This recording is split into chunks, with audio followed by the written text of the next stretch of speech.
Happy holidays from the great north of Wisconsin there.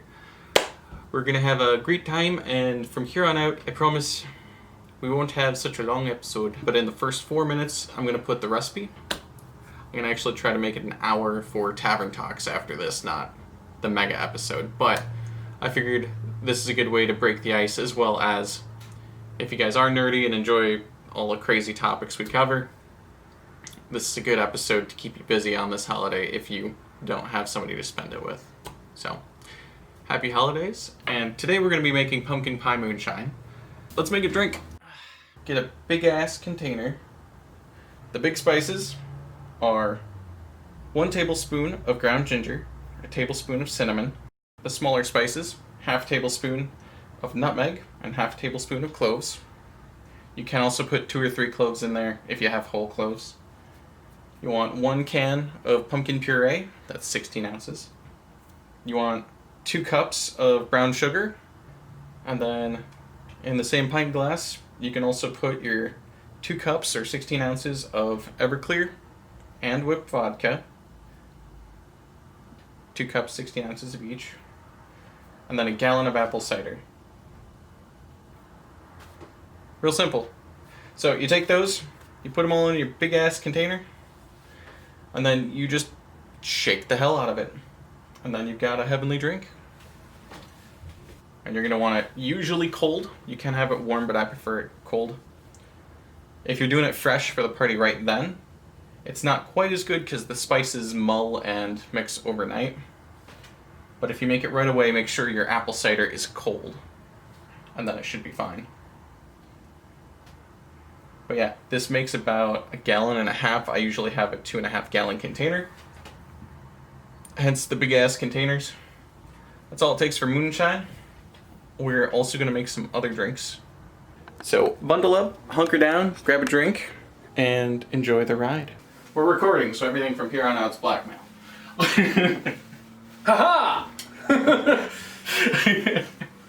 So, this is the Barbarian, and today we're going to be making moonshine, which is normally my dish to pass at holiday events. People actually request that over me cooking food, which I'm going to assume is not an insult. I do like a good moonshine. What's it going to taste like? Pumpkin pie moonshine. Ooh. Pick any of those, you'll be right. Okay. But yeah, originally I was going to go with just apple juice. It's like, I don't like that recipe. The bar's more creative than that. True. So we're going with good cider. Excellent. Always something forgotten. You've streamed, you know how it goes. I know from experience. I need a cramming stick. Because this is going to get filled. Phrasing. Nobody's recording this. I like the look of that Everclear bottle. Oh, yeah, those are gonna be used up. Ooh, now I'm excited. Do you want a pre-drink? Because I do. Ooh, yes. You like anything in particular? Something tasty. Okay. I know you know what you're doing, so I'm not gonna be picky. Ooh. Accessible standard freezer ice. Hydration is key, and not overextending yourself. I look at the fighter behind the camera. The fighter does tend to do that. Yeah. Fight to the point of exhaustion. It was funny the first couple of times. Don't give me that look, you know exactly what I'm talking about. We love him, we just worry about him. Don't shake your head at me. You go through like 30 fights without taking a break, and then you come out of that barely able to walk. True story. Especially once the adrenaline wears off. Oh my god. No soda for me, though. Okay. That was one of the bottles of Cruzan. Yeah, that's black cherry rum. Oh, well, some of the apple juice would probably be fantastic in that. Yeah, I'm actually planning to brew these two and then make actual Applejack out of it. Oh, that's fantastic. Funny thing is, I first learned about Applejack from the Arms and Equipment Guide from 3.0. Really? It's in there. It's a elven-made winter booze based off apples. That's fantastic. And I did research. Then I learned about mead, started brewing mead, and then I made Applejack. Excellent. And I didn't realize that was a Dungeons and Dragons thing. I just thought of it as a booze that I enjoy. Excellent, thank you. you're welcome. Sancha. Cilantro. Nice. Only thing we have is biting sarcasm and wit. And I imagine a few choice poisons. We don't talk about those.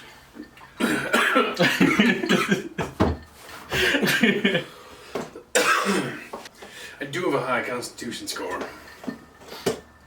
Yeah. The perk of enraging randomly. It's brown sugar. Oh, is that what the cramming stick is for? For all the brown sugar. I don't think I'm ever gonna be able to say that with a straight face anymore.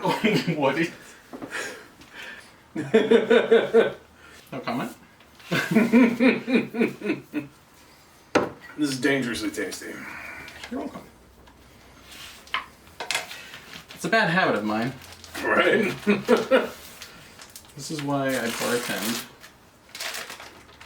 So how much of that are you gonna be putting in there? 2 cups, or 16 ounces. Brewers kind of need a lot of ounces, and eventually I just memorized the conversion rates and alcohol conversion rates of random solids. Yep. Did you know you can make Everclear from toilet paper? I have no plans to make an episode of that. Thank you. that is reassuring. You won't know, don't worry. Let's see. Just gonna come over one day and there's gonna be Everclear without a bottle label, and I'm just Hey, try this. yeah. And I'm not gonna have any idea what's happening until it's too late. Yeah. I see you were well practiced with your cramming stick. Yeah. Well practiced. Quite familiar. If you don't have a cramming stick at home, good for you. I was kind of wondering which direction we were leaning there. Should have probably committed to the bit. I know better. But I didn't. Now it looks like delicious mud. The best kind of mud. I mean, you don't want that low-tier dirt stuff. True. That just tastes like dirt. I wonder why. It's so cheap. Probably all the dirt. But it is dirt cheap.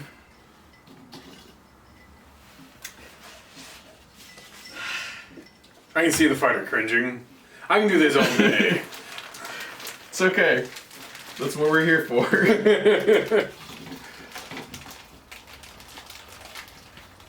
There's no stat for puns. It's true. Because dads play D&D and they'd quit if they couldn't. Just for clarification, I am not a father. Yeah. That I know of. Touche. Ah, the jokes. Certain ones we're just not going to touch.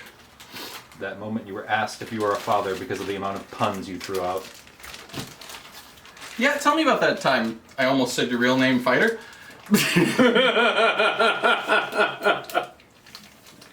So, a coworker asked me. Oh, what's her name? No. Hey, I've got faith in you. He's a sly one. There's another gentleman who, Not the first time. Fighter. He's got some fun stories of men approaching him Oh my. and trying to roofie him. and wait to use my real name. That's fine. We'll fix it in post. Yep. Knowing the bard, that's not true. There we go. Fighter. I'll just clip that in. Even though Fighter used my real name in an episode. Like a goddamn heathen. Hold on. If anyone's the heathen here, that's me. Oh, sweet, I'm off the hook. But your drink's gone. Yeah, because I'm a heathen. I thought it meant the opposite. No, it's considered heresy to be in a bar without a drink. I thought you would know this. Nope. Well, now you do. You can put that in one of your fighter videos. True. I would love another one. Okay. Of anything that you would pick. This is good stuff. This is actually currently Daddy Barbarian's drink of choice. Really? Yeah. Close enough. I'm gonna love all the people that are like, oh my god, you're trying to kill him. How much rum is in that glass? It's like, 1.75 ounces? Yeah. It's like, we can empty this. Like, we have to constantly remind them, I'm Irish and we're both from Wisconsin. Yep. If not, you've earned the title. No, born here.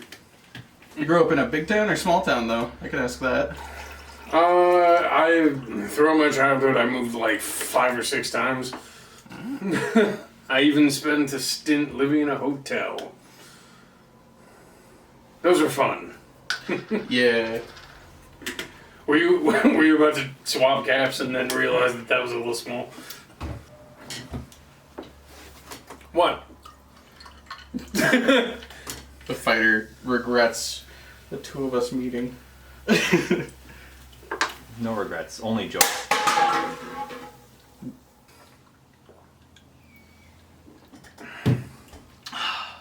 Is that cinnamon? Yeah. A little bit of that. Pitch of that on top. Ooh, yeah. This is my good stuff. Oh, well.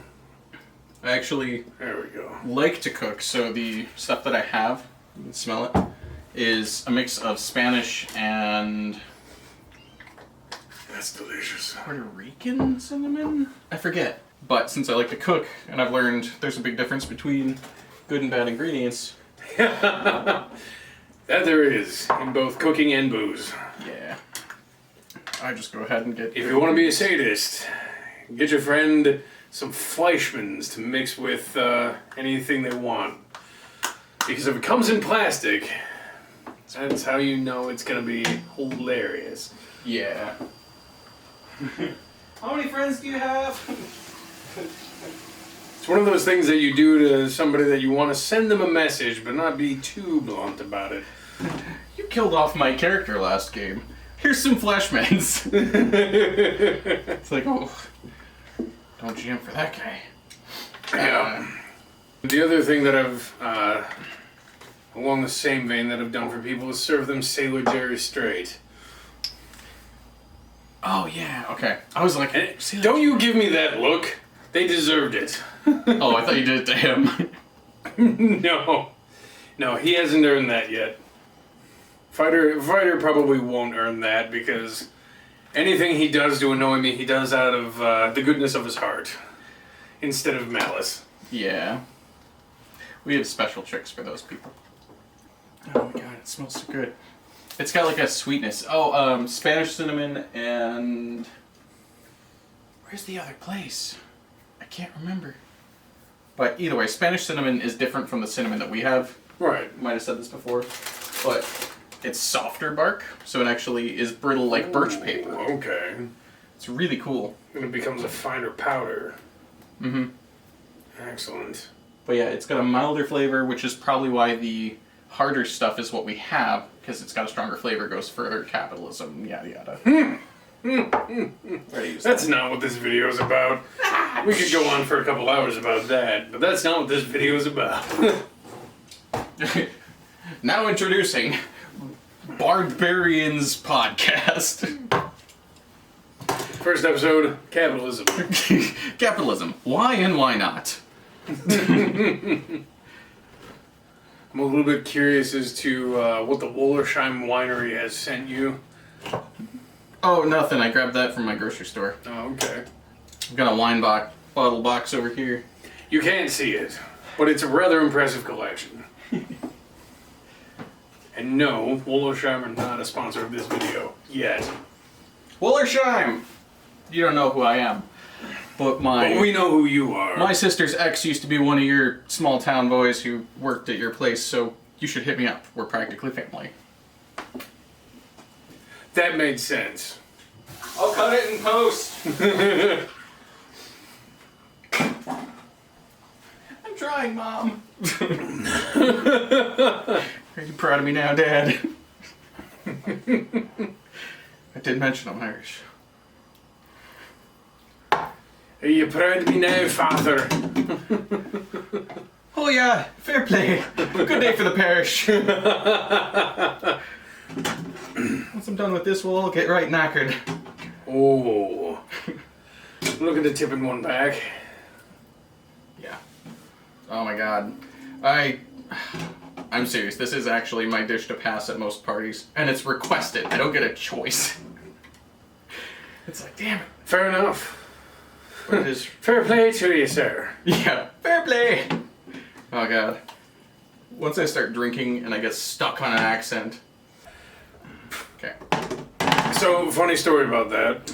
I did leave my phone at the bar that I used to work at Oh yeah. recently. And the next day, the person who had the opening shift called me on my phone. They dialed my number while holding my phone. Oh no. And because they were trying to call me and, let me know that my phone was at the bar.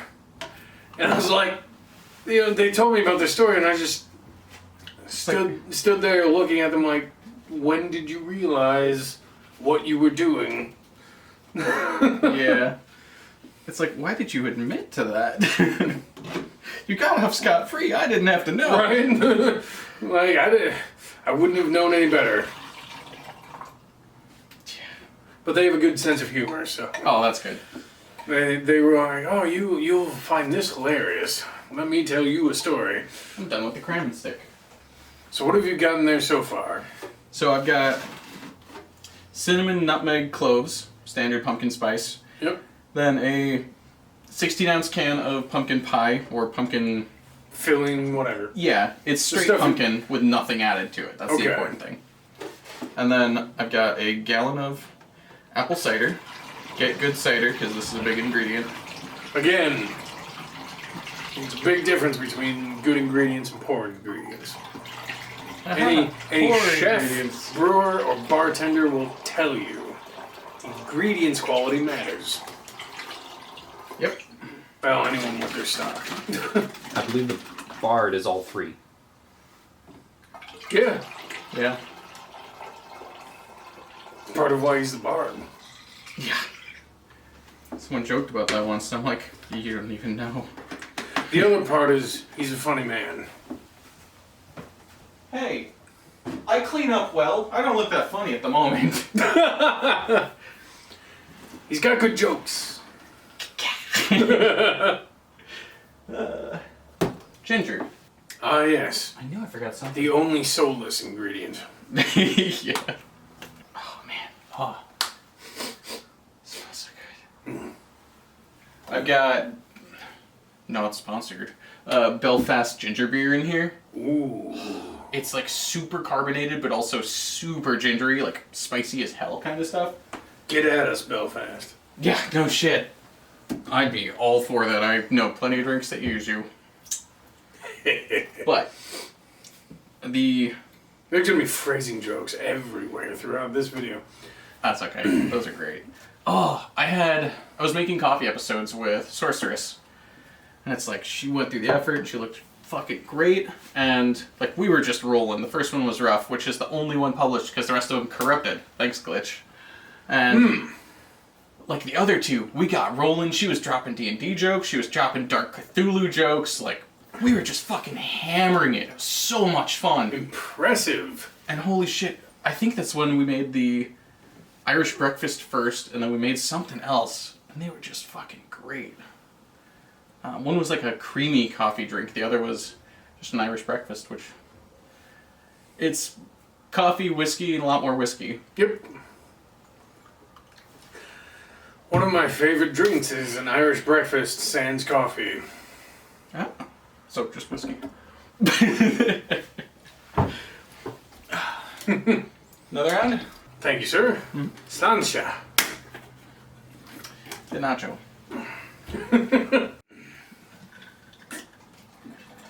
Alright. Cheers! Sancha. This is a joke, it's straight alcohol. I mean, I saw what you were doing, and you raised the glass, and my brain was like, he's gonna drink straight alcohol. And it's gonna be great. Yeah, I have no problem with that. It would not be the first time. Oh, goodness. The first time I was invited to, like, a college party, you know, it was a bunch of nerds getting absolutely hammered. There was, you know, Demon Souls on the PlayStation, Magic the Gathering. We were just doing all sorts of nerd shit. And as part of the rite of passage, I had to take a double shot of Volkov. Now, I'm not sure if you've ever been exposed to that. Never tried it yet. I'm not sure if the fighter's ever been exposed to that. But it is a Russian Everclear that tastes like bottled gasoline. Speaking of, a pint. So it was basically that, except it tasted how gasoline smelled. Yeah, it wasn't. And the whole rite of passage was you have to keep it down. And I said, screw your shot, I will raise you a shot. Because I was already, you know, a few shots of whiskey in at this point. Yeah. And as any good barbarian would, I upped the ante for absolutely no reason. For those of you who missed it, we have some fantastic pumpkin pie Everclear. There's an actual proper name for it, but I've had enough that I don't remember it. Pumpkin pie moonshine. It's good. Moonshine it is. You know, there's a song about moonshine that I absolutely love. There's a lot of good songs. It's like, we had all these good jokes. Yep. And I talked about why these are out here. It'll be a mystery forever. Totally not gifts for people. No. Why would you give those away? Those are fantastic bottles. Yeah, they fit moonshine really well. They do. Especially when you can pour them through the pour nozzle. Kanpai! Sancha! No, Oh, that no, was a no, bit no, much for no, that. no, no. You Yeah, have to once. bless us too.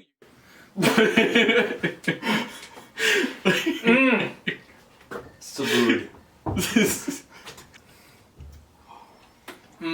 Jewish by blood, not by practice. I hate to do this, but that sparked an immediate comparison between Jews and Sith. How they are both cultures and races.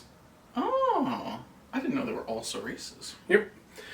The Sith race tend to have red skin of varying shades from pink to a dark crimson, tendrils coming down their face, bright yellow eyes, very nasty looking folk. Was Darth Maul, since we're getting into this... Darth Maul was Zabrak. Yeah, do Zabraks have black and red skin? Because I thought he had paint. He does. Okay. So the black paint are tattoos that are given to Knight Brothers.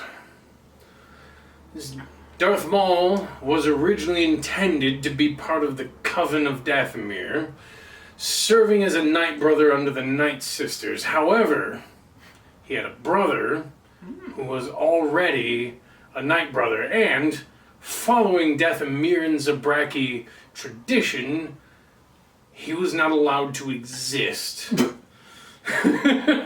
Each mother is only allowed one child. Right? This is a whole population control thing. And there's politics behind it, but we won't get into that. The whole point is he was not allowed to exist. So, as a child, he was given to Sidious. And trained to be effectively his hitman. Yeah. Right? And then Sidious realized, oh, this kid's got force sensitivity. He's gonna make a great assassin. But never trained to actually be a Sith Lord, interestingly enough. Huh. The title Darth was given to him as an appeasement, not something earned. Interesting. So, the tattoos were something that he put on himself, following the Night Brother tradition. Interesting. So he was falsely titled a Sith apprentice to basically not have... it was Sidious that owned him, right? Yeah, The master. well, owned. They're Sith. They have a master. They're terrible people, it's fine. Yeah.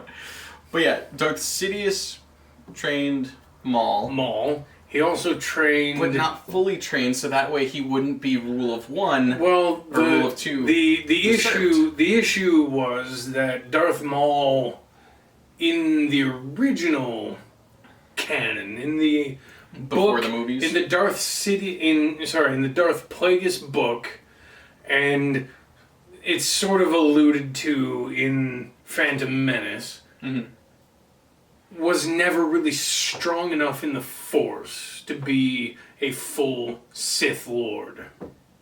And so he was granted the title of Darth as an appeasement and then used as an apprentice, but he was called an apprentice, but he was used more as a hitman. Because he was incredibly good at murdering people. Like, he killed a Jedi Knight while dueling a Jedi Knight and is a Padawan. So he's pretty good at killing people. But he didn't really have the talent for following all of the Sith paths. And really, like, let's be real here. If he fought Sidious, it's already been proven in the Clone Wars show, he would lose. Spoiler warnings. Spoiler warnings for a, 5-year-old show at this point, at least? I can't remember how old that particular episode is, but... Or if you're partway through it, skip to whatever. Right. So the funny thing is, I've got a barbarian here talking Star Wars and nonsense like that. And my sorceress did the same thing, and also with Cthulhu. And it's like, I think my barbarian and my sorceress should talk shop. Like, we should have a intermingling of drinking buddies. A party meeting around the campfire. Yeah. In between whatever the hell I do in my spare time. Yeah. Which is a lot of things. Yeah, we all pretty much live that life. It's like, what did we overschedule this time? Yeah. Honestly, tonight, I didn't realize I'd be drinking. Welcome to Bard and Company. I should have known. Yeah, we're bartending. I should have known. That's the last of that. That's dangerously delicious. Oh my god, it is. It's magically delicious. We're both just ignoring our other drink. It's like, we really liked our other drinks. And then we try this and Until we're like, I tried this. we're just And then done. Not so much. It's like, oh yes, back to what is effectively water. Yep. It's like, oh my god, it's so spicy and good. If you want more, let me know. I shouldn't. I want more, but I shouldn't. Okay. Fair. Would you like water and then a half glass of moonshine? Water first. Okay. And then I'll go from there. My wisdom score isn't so low. Yeah. I think that's more of a memory score. It's like, That's fair. We've made this mistake before. I have been blackout drunk exactly once. Oh. And that was enough. I don't remember exactly what happened, but I remember waking up exactly where I passed out because the two friends that I went drinking with were not enough to carry me. Yep. Because I went drinking with a pair of friends of mine who are both, fit in the same manner that track stars are. Here, I was just gonna assume the best and say they were two cute girls. But And so, being lean, they're very proportionally strong. right. But I'm a rather massive person, and between the two of them, they were not able to actually get me out of the bar and into a taxi. Yeah. seeing as I was not actually conscious in any capacity. So I did that once, and that was enough. It's like I've never been blackout drunk. I got close once where it was like slightly phasing between points, and it's like, whew, that was a fun night. That was a good Oktoberfest, though. Oktoberfest! Oh, 4.5 boots, and there were like 3 of us to start. Oh, it was that time. We met a lot of good friends, and then my friend, can't say her name on stream, but you know who you are, Little Germany. She knows who she is. Oh man, she spent years over there. She knows High German and Low German. She's like fucking smart as hell. She's an amazing friend, but she went to Oktoberfest, and she's never seen me drink. And she was like, oh my god, and she was talking German with one of our new best friends we'd never seen before. That night. There were a lot of good new best friends we'd never met before. Yeah. But yeah, they were talking German, and they looked at me, and I'm just like nodding along, like I'm following perfectly. I'm a bard, I got this. Yeah. No. And they're like, wait, He's got a great bluff. do you speak German? They look at me, and I'm like, oh yeah, I spreckle Sie Dutch. It's like, I speckle. Yeah. Oh, like when I say slancha and you say cilantro. Yeah, she basically imploded into a raisin of self-hatred, and she's like, what are you doing to my culture? It was fun, but I did feel a little bad. But it was so good. I've had a few people do that to me with when I start talking about whiskeys, and I get on about whiskeys. They're like, yeah, I totally like the Islay whiskeys, the Islay stuff. I love that. It's like, no, it's Islay Scotch. Speaking of which, have you tried Talisker? Or Talisker? I have some, and it's the wrong kind of smoke for me. Really? So I very openly let friends have it. It's so good. It is really good. I actually had, I want to say it's Legalvin 16. My Viking friend. Sorry, what was Sven. Lagavulin? Lagavulin. Yeah. I think it's Lagavulin. Yeah. So if it's Sven, then it's definitely Lagavulin. oh my god, it was 16 years. It was so good, and it tastes like you're drinking what it's like to breathe in a campfire smoke. And it's like, it's that over smoky, intoxicating, like it's in your lungs. It's very heady. Yeah. And it's like way too much. And I'm like, I remember being a stupid little kid around so much campfire smoke and like Where you're like just that. Yeah. And we're like burning shit stupidly. Throwing wood in. And it's like, it brought back so many good memories. I'm like, it's probably not my favorite for flavor, but it's my favorite taste because it brings back so much. That nostalgia train will get you going. But Talisker, Lagavulin. Actually, at home, I have a bottle of 23-year Glenfiddich Oh. that I have had for 7 years now. Ah, nice.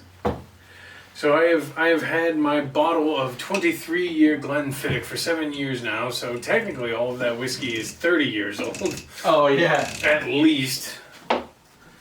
And for those of you who don't understand what I just meant by that, whenever you get a blended scotch or even just a single malt scotch, sometimes the company will mix multiple ages of whiskey into one drink so that they can get the flavor profile that they want.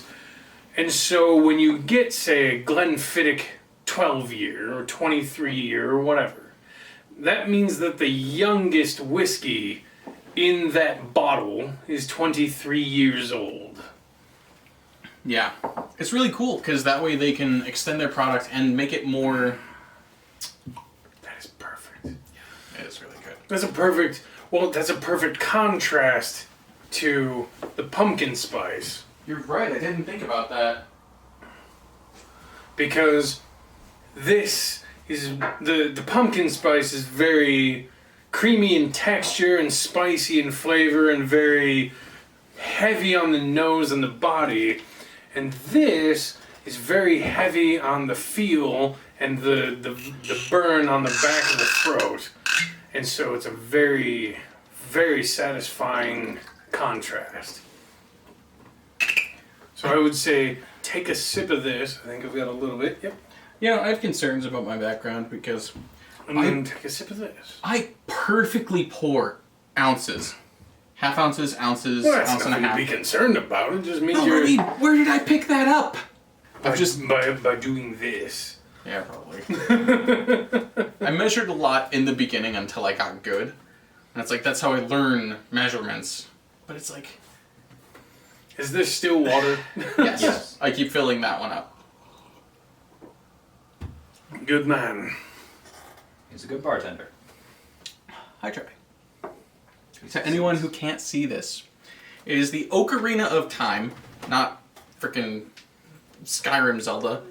This is the Ocarina of Time. Breath of the Wild. Skyrim Zelda. Mind you, I like both of those games. Elder Scrolls Zelda. Yeah. But yeah, it's the Lens of Truth. Yep. From the best dungeon in Ocarina, which is the best game, maybe tying with Majora's Mask. I mean, They're it's a so continuation. Yeah, but I mean, like, to do 2 games in a row that are just freaking peak. I'm gonna get some haters for this, but I am disappointed in Twilight Princess, but I am playing through it the first time right now. But it's not what everyone hyped it up to be. I feel like they tried That to is make it the Ocarina. downfall. That is the downfall of a lot of games that are both part of an existing franchise, but also some independent, games like Cyberpunk. Yeah. To me, I ignored all the hype. I didn't watch the trailers. I didn't pay attention to any of the Twitter or Reddit or anything. And I got into it and I was like, this is amazing. This is fantastic. And then a couple of my friends were saying that it was a disappointment.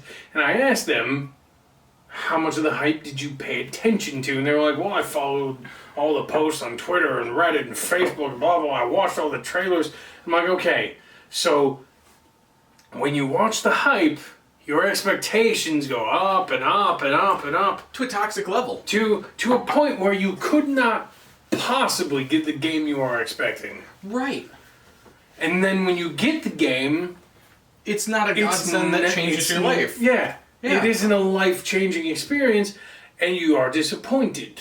This is why I tell all my friends, when I'm excited about a game, like Persona 5, I went in with 0 expectations, nothing known about it, and my friend the Rogue, I'm excited for him to get on the show, he was like, dude, you need to play this game. I'm like, really? And I was like, I trust you. Do you mean that I would really, really like this game? And he's like, I would. Don't look at anything. I'm like, done. And I fucking loved it. Yep. Like, Persona 5 is like my ideal game.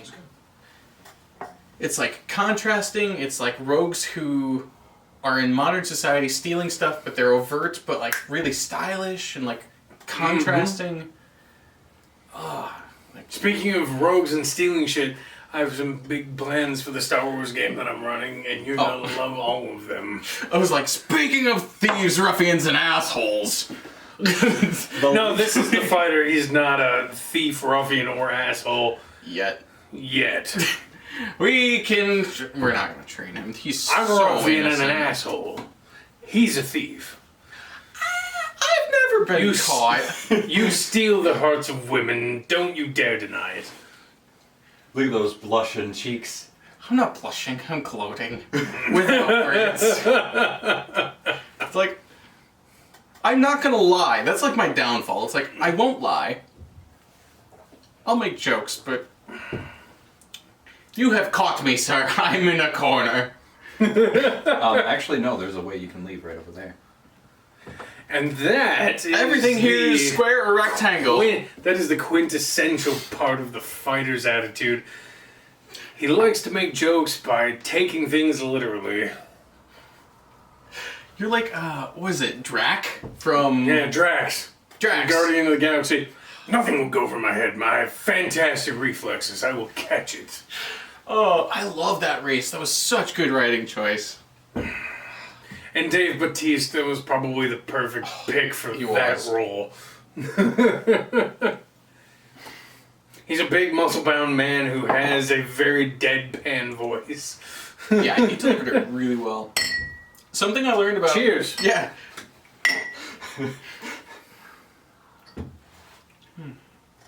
And that's the end of that. But yeah, I'm really surprised you're super correct about this. I'm actually really picky on my scotches. Talisker is not one I'll probably repurchase. It's not... It's very specific. So there are two types of drinks that I've found that are more subjective than ink blot art. One of them is whiskey. Mm-hmm. The other one is rum. Really? Because rum, you talk about rum, you say the word rum. Mm-hmm. You could be talking about Bacardi, which is at the base product is a fairly tasteless white rum see-through liquid that you mix with whatever the fuck you want because it exists to make other things alcoholic. Yeah, I actually talked about silver rums before. It's like, it's just purified straight rum, no spices. Correct. I didn't know that. That's cool. The other end of that spectrum is something like Bumbu or Kirk and Sweeney or Ron Zacapa, where you don't mix it. Yeah. Unless, you know exactly what you're doing. Yep. Because it has its own full flavor profile that you can experience from the front to the back of your tongue and all the way down to your stomach. Yeah. So when you say the word rum, you're saying, yes, I have a vehicle. Yeah, it's something brewed with sugarcane. Yeah, That's as specific as you get. It's very broad. It entails a lot of things. It's the same thing with whiskey. Yeah. When I say whiskey, I could be talking about Woodford Reserve, right? I could be talking about Jack... No, go ahead. I could be talking about Jack Daniels, a bourbon that tastes like it's made with a sour mash, or I could be talking about Talisker. Yeah, which is a smoky fire. Well, right. To me, I'm going to come back on camera for this, because this is nigh offensive. Talisker to me tastes like a rubber fire. Like a trash... Not quite a trash fire, but like a rubber fire. Because it tastes kind of like rubber trees. Yeah, and the cool part about things like rum and whiskey is the flavor profiles tend to be very complex when you get into the fully developed alcohol.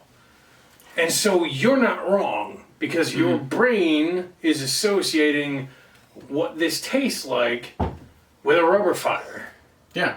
When I drink this, I think of a campfire with pine chips. Fair.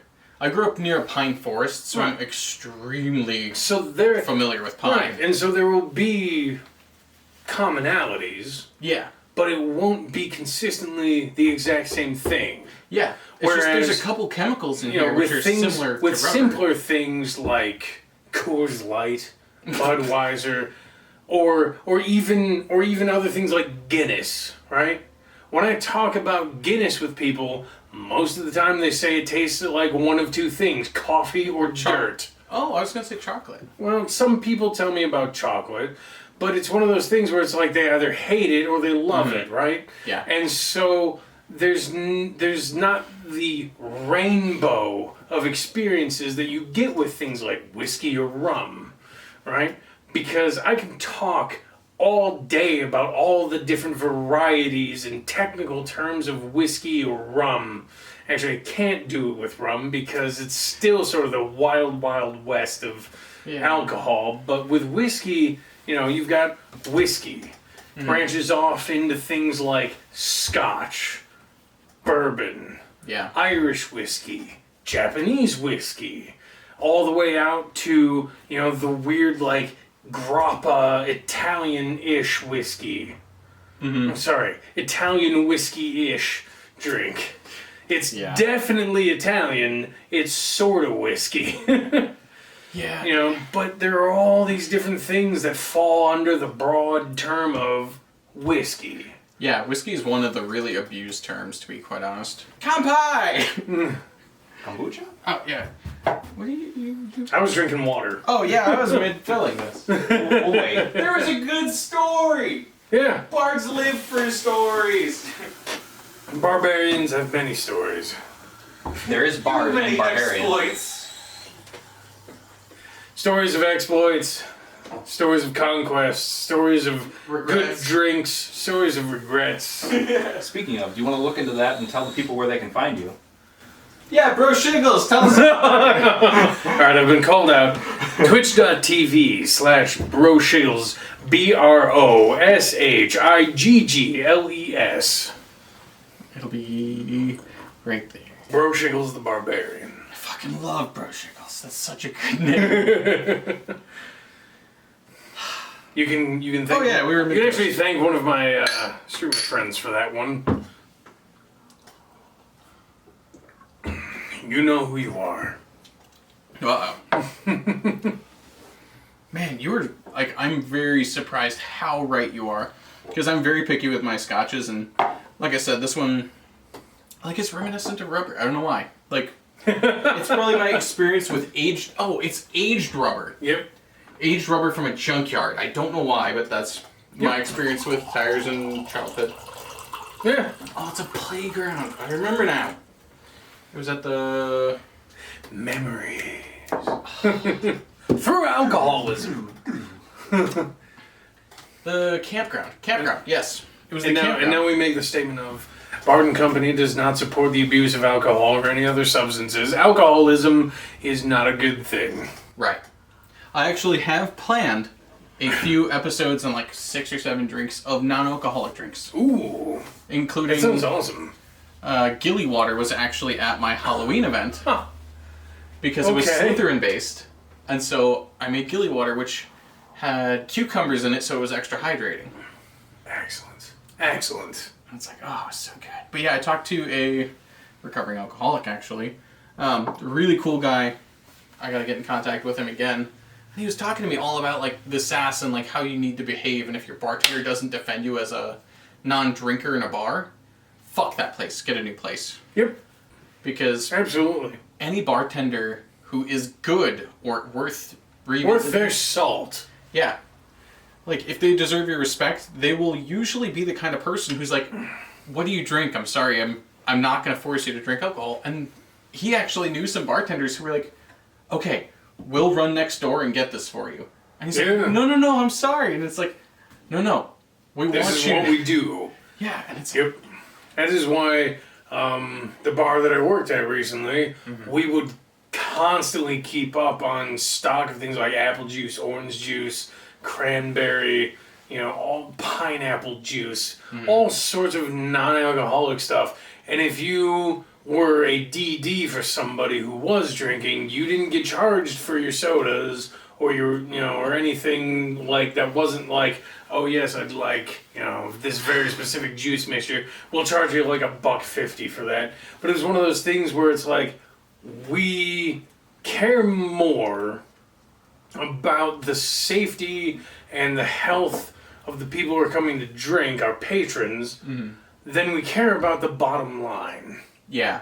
Because one of the biggest things as a bartender, as you and I know, is you need to make sure that you're not feeding people too much alcohol. Yep. You need to make sure that they have a way home in case they get too drunk to drive. And you need to make sure that they're not drinking while they're inebriated. Yeah.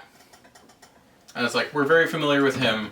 We know many of his stories, but beyond that, he's our best friend, and we know where he lives. And we also know his dad. Yeah. Daddy Barbarian. Also known as Moose Father. True, because you're known as Moose. Yeah. Oh, I love that nickname. Terrifying when he just comes up out of a lagoon.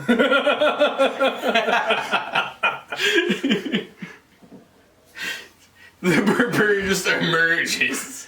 Wearing antlers. I don't have a stealth score, I have a swamp. Yeah, exactly. I don't need your stealth. You're a half Just orc. hang out in my bog. You're layered like onions. If you leap far enough and high enough, they can't hear you coming. Yep. Diablo 2, barbarians had leap. Yep. Except for the... Doppler effect of doom. What is that? Doom incarnate. I'm really surprised by this. For the camera. Ah, I thought you were asking for more of the town. No. I have work in the morning. So that's unfortunate. Yes. I'll figure it out. Why do you use that which I was ingrained with upon growing up? I've got over half a glass left here. It's like... Can't pay. Would you give me at least half of this then in Moonshine, please?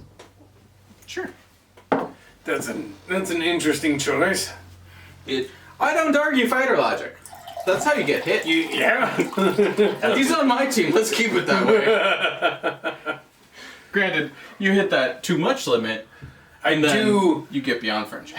So there's a story Uh-oh. Oh no. related to the fighter who, for those of you who don't know, is my student in the martial arts. Yep. He's a level 1 fighter. He's been in it since how old? Since I was born. Because Papa Moose. Yep. The Moose Father. He's your totem.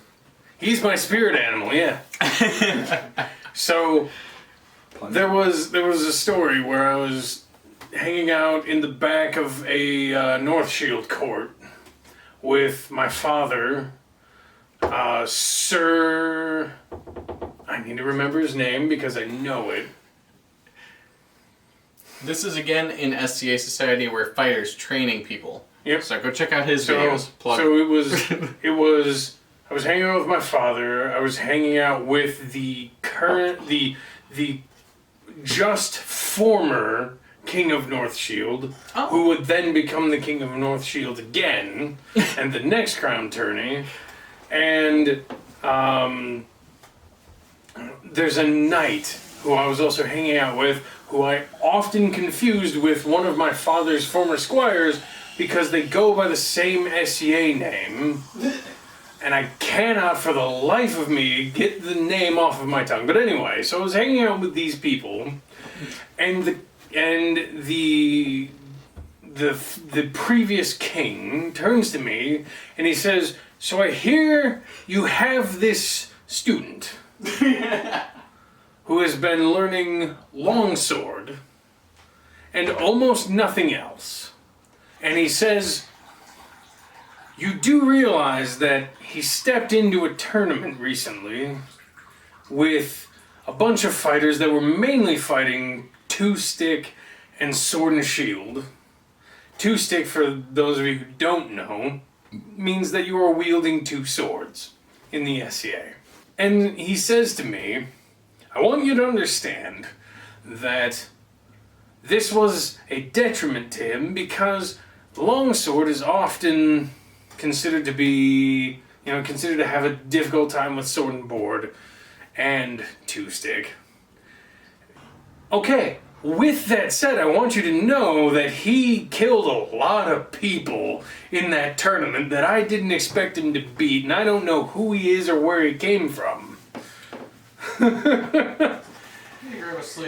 And at that moment, I imagined myself on the sidelines, watching you fighting in crown tourney, saying, "That's my boy." Where's my end of camera? Right here? Okay.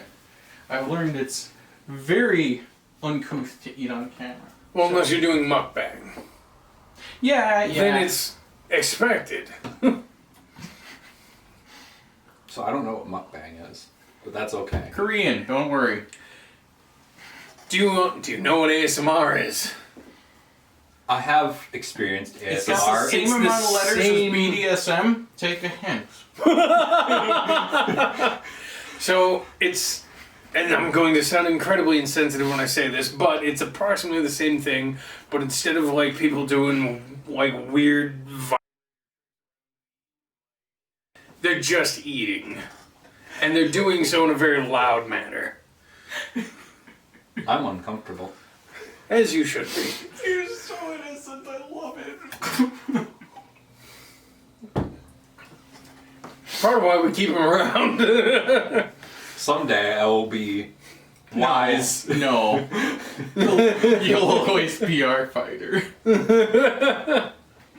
He's not married. He's not married yet, ladies. But He's single, ladies. and he's damn well worth it. But throughout your career Yeah. in the SEA, I've had the pleasure of hearing secondhand and watching firsthand as you fight in tournaments and earn the respect of your opponents and, you know, advance at a meteoric rate through the ranks. Just for clarification, this man was a baronial heavy weapons champion before he was authorized. I don't think the authorities need to know that. No, that's fine. The tournament was held at a fighter practice. You don't need to be authorized to fight at a fighter practice. I've had the pleasure of watching fighters' career from the sidelines, kind of getting the coach's perspective, which is something that I haven't had before for the long term. You know, they won't stick around. And so I've had the pleasure of watching you do this thing where you take what I learn, soak it up like a sponge, and then turn it around on everybody else. So now Baby Moose is Daddy Moose. Kinda, yeah. So proud of Baby Fighter. And, well, and from a funny perspective, my favorite part is when he tries to use my tricks on me. Oh, yeah. Someday they'll work. I'm like, hey man, I know exactly what you're doing. It's like, I did that to my dad like 12 years Like, ago. Stop. I will teach you something and then we'll fight and then you'll try the trick and I'll be like, okay, so maybe be a little more subtle about it because I know exactly what to look for. You're asking the fighter to be subtle. Hey man, I could do it. You can too. Some brand of fighters are subtle. Some are not. You're a fighter. You're not subtle. You're just good. Like, subtle is not where your strength is. So the big thing that I've noticed with him is that I can't teach him to fight like me. First of all, we fight like fucking assholes and brawlers. Oh my god. For several it's so much fun. reasons aside from that. The first one is, you know, I am, what, 200 pounds heavier than you? I'm 185 pounds on a very heavy diet day. So, anywhere from 170 to 180 pounds heavier than you. So I can't teach him to fight like me because it won't work. Yeah, you're twice the man he is. So I need to. So the interesting part at the beginning was learning to take what I would say and translate it into something that he can use, Which you do very well. and then distill it down to something that is meaningful. Mm-hmm. And so there's a several step process. And what I've noticed is once I give him the distilled product, he soaks it up like a sponge. Mm-hmm. But the second that I give him something that's just generic that I work with, he does the exact thing that I tell him to, and then I realize that I fucked up. Like there was a moment where you were fighting my father, and you were using my longsword versus his longsword. Yes. And his longsword is lighter faster but shorter, and I had told you, okay, so you have a range advantage and your sword is heavier. You don't have to brag about your sword in front of us. We believe it.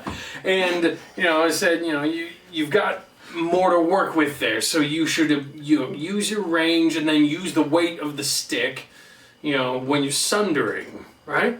And so I watched in one of those facepalm fuck moments as my father puts his sword out and Fighter goes to sunder, and Fighter goes to sunder, and my father pulls the sword back, and he's overcommitted with, what is effectively a tree trunk, and he goes wild, just overcommitted, and just almost spins around in a pirouette. Mm-hmm.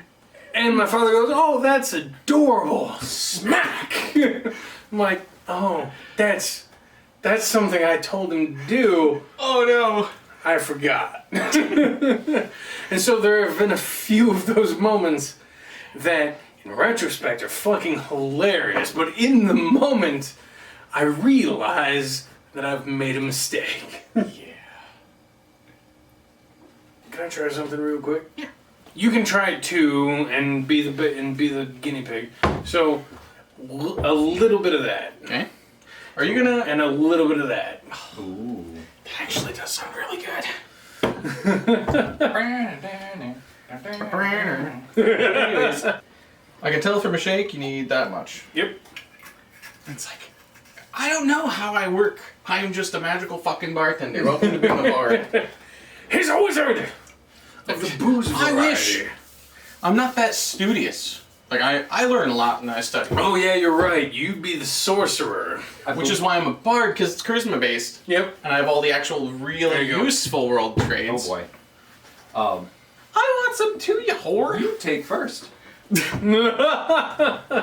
I will have first pick. The fighter off camera just doesn't get the joke. There you go, buddy. Oh, wow. Mmm. I don't have to get the joke. Like, it touches your lips like a Reese's peanut butter cup, which, by the way, I don't like. Right. But then it continues with... And it turns into like a Reese's peanut butter cup that's filled with pumpkin pie. Yeah, it's like high quality spices. It's like Reese's peanut butter cup if it wasn't cheap and it was only like exquisite quality stuff. A pumpkin peanut butter cup actually sounds like a really good thing. Pumpkin cup! We just made it! It is really good! This isn't theoretical anymore, it's right here. Welcome to science. This is Bard and Magic. I make it up as I go. What do you want from me? I believe it's a magical item called the Dust of Deliciousness. Oh, yeah, I know what you're talking about. I'm not making a masturbation joke, but I'm making a masturbation joke. That was a Critical Role reference. Oh, I don't watch it.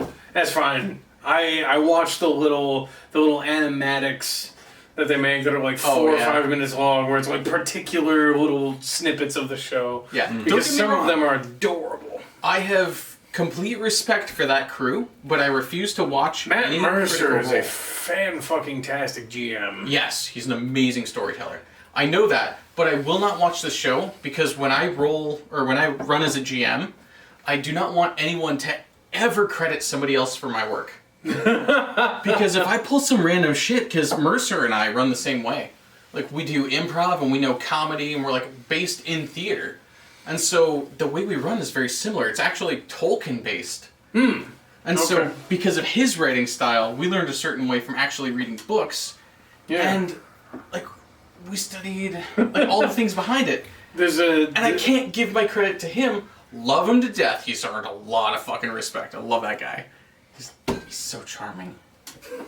He is. He really is. I love that guy. He's probably one of the most charismatic people on the planet. Total respect. But I don't want what I've earned to be credited to somebody else or someone. I ran a monster that was like a weeping angel. And I was like, I remember this story. after writing, you were in this story. You were in that game. Yep. I was not a perpetrator, though. So I had a stone statue. Yeah. I had a stone statue that was sitting in a mansion for 20 years waiting for the next victim to come back. And this monster had a 8 out of 10 intelligence, so it was super cunning. super hunter, super murderous, super lethal, super strong, and it had stone, like skin, like a stone epidermis. Yeah. It had a stone epidermis, but everything inside of it was meat, and it was magically animated. And that's it. And it would wait, and it would hunt, and it was super fast. But the second they saw the statue, they're like, okay, we go into the chapel and we see it. And they go around and they go upstairs and they go into the mother's bedroom of the person who the monster was waiting 20 years to kill. And they're like, we look in the mirror and we see things in the chapel from the statue's perspective. I'm like, wait. They look away from it, they look back at the mirror. It's changed where the mirror is. The mirror reflects somewhere else now. And they're like, wait, we can see through the statue's eyes. It's like, not quite. It showed the next imminent threat to the family member. And there was like some backstory tying between two different characters and things I can't go into because without context it won't make sense. But eventually they see this weeping angel. Completely custom monster, not based off that. Love Doctor Who, but it wasn't related. And one of the players pulls meta, and he's like, it's a weeping angel, just don't blink. And the character says this because I pull heavy role-playing and acting on my characters. They know this. They've been in it for like 8 months at this point. It was an 18-month campaign, which had an actual conclusion. Very proud. The monster was stone-skinned, and immediately one of them's a super nerd, love him to death. And he's like, it's a weeping angel. Nobody blink. I held it against him that he said it in character and used meta-knowledge. I don't use meta-knowledge, and they know this. The monster with a superhuman intelligence is like, they think I can't move if they don't blink. I'm gonna wait until one of them's close to me and then just fucking slaughter it. And so the big barbarian lady's like, whoa, I'm meaty. Comes up and she's like, I take my giant sword, which is cliche, which I fucking love the character, by the way. Like, I love this sword, great character. And she swings the sword and it just catches the sword in his fucking hand. And, they're like, wait, I didn't blink. I'm like, yeah, I know. And they're just like, I didn't blink, neither did I. It's like, I'm aware. Nobody blinked, doesn't matter. And it's like, I'm aware, it's aware. It catches the sword. You see a small trickle of blood come down it, which signals it wasn't a weeping angel. So it's like, don't mistake me for Doctor Who.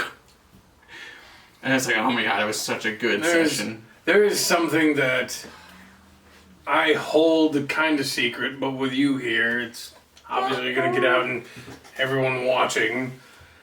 When I run a campaign as a storyteller, I will write out a whole bunch of like random notes of cool ideas and, you know, whatever kind of general direction I want to go with it. And then I'll write out a little bit of a skeleton of a framework, and that's it. Everything else is made up on the spot. Yep. Mm-hmm. And it's about what I do. And it's like, you know, one of the guys that I used to have as a regular in my campaigns was under the impression that I was basically writing several different novels. And whatever the group did would guide them down the path of one of these novels. And I was like, no, man. I'm making 90% of this shit up as I go along. You get the major bullet points, the character motives, and you just go. Yeah. And you organically... And if you have good players, you don't even have to make up the character motivations. Oh, so good. Speaking of which, you basically eliminated my entire debt at this point. No, I haven't. No, I haven't. You still owe the full debt. The fighter's making assumptions. He is. I'm actually excited, and sorry for the viewers. I will probably have this table sideways or figure out some solution so that fighter's involved, because I didn't expect him to actually show up. I've been behind the camera the entire time. Why don't you, sure. Why don't you wave to the people? Yeah, wave to the people. No, like get up and wave to the people. Like yeah, show them your face. Dude, the girls are wooing. Their knees are weak. Give them what they want. Swooning. Mom's spaghetti. These girls that want him are beyond swooning. These girls know what they want. And it's fighter. Fire, show them. Quit being shy. God, you're so red right now. It is adorable. Are you on camera? I was. It's very No, you were barely. I saw barely any peak of skin on his black shirt. Don't make me flex my strength score and move you. There it is. I know what you want. We're gonna have to edit half of this shit out. If you... Oh, God, you haven't. No, he doesn't edit You much. haven't seen my episodes! I have. Okay. Which ones? He doesn't actually edit much out. Oh, really? My favorite parts are when people say, "Can you edit that out?" Including me, when I'm like, I know I fucked up. It's like, note for later. Yeah. Like Alvin Lagavulin. Lagavulin. Lagavulin. Lagavulin. Lagavulin. And it was very nice. I super appreciate that. Sven, if you see this. Fighters heard this a few times. Yeah. I will say, honor is an incredible gift for the dead. Because That's really good. the thing is if you are competing in crown tourney, in a champions tourney, if you're fighting in any sort of competitive environment, in my opinion, it's great to be a good sport. You take the shots that hit you well, you give your opponent everything you have, and you take everything your opponent has. But you do not let them bully you. Yeah. You know, if they are shrugging off shots, if they're rhino hiding, don't be the honorable gentleman and, let them do that. Call a hold. Tell them, do you really want me to hit you harder? Because that's an unspoken rule in heavy combat is if you call light, you are asking the other person to hit you harder. And my personal calibration, and I can think of a few people off of the top of my head that will disagree with this, Yep. is if someone calls light on one of my shots, the next one that lands, I will hit them as hard as I can. I'm the same way. Because I'm a big dude. It's obvious that if I wanted you to be face first in the dirt, that's where you're gonna be. Right? If I wanted that shot to land hard enough to break your ribs, that's what would have happened. Fighter's nickname is Rip Breaker. Perfect plug. But Eventually, that we'll tell was the for story. accident. Rib Breaker was an accident. He didn't mean it. Like 5 things had to line up for that to happen, and it was a... Yeah, the stars all aligned and it was fantastic. Yeah, if Papa Moose sees this, he is sorry. He's not Fantastic in the sorry. most terrible way. We'll tell the story another time. I've been sword fighting outside the SCA for years. That's why I have a lot of scars, because we didn't do it with armor. Please, if you're an adult or you're a father or a parent or whatever, do SCA. They require armor. If you don't let them in the SCA, they will do stupid stuff and gain lots of scars. And I mean, the adults really care about new people that come in, even if they're in college, like kids, doesn't matter. Like, it's such a family-friendly place. I love the atmosphere. Yeah. You covered that in your video pretty well. Yeah. If you want to be fighting for a very long time, like, there are people in the SCA that are like 80 and still fighting with the best of them. Like, that is what I want to be. I want to be 100 years old and still be kicking it with the best of them. He says this all the time. It's like a record on rerun by this point. Do you know what a record is, kid?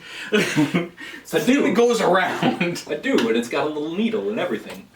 But my mom grew up with a very large record collection, and she would a lot of times play just records for fun. So Cool. a lot of older music. I really enjoyed it. My dad was a music guy, so we were always up to date on music. But I did have a record player when I was very, very young in my basement, which only us kids were allowed to use because the parents had better stuff because my dad was a music guy.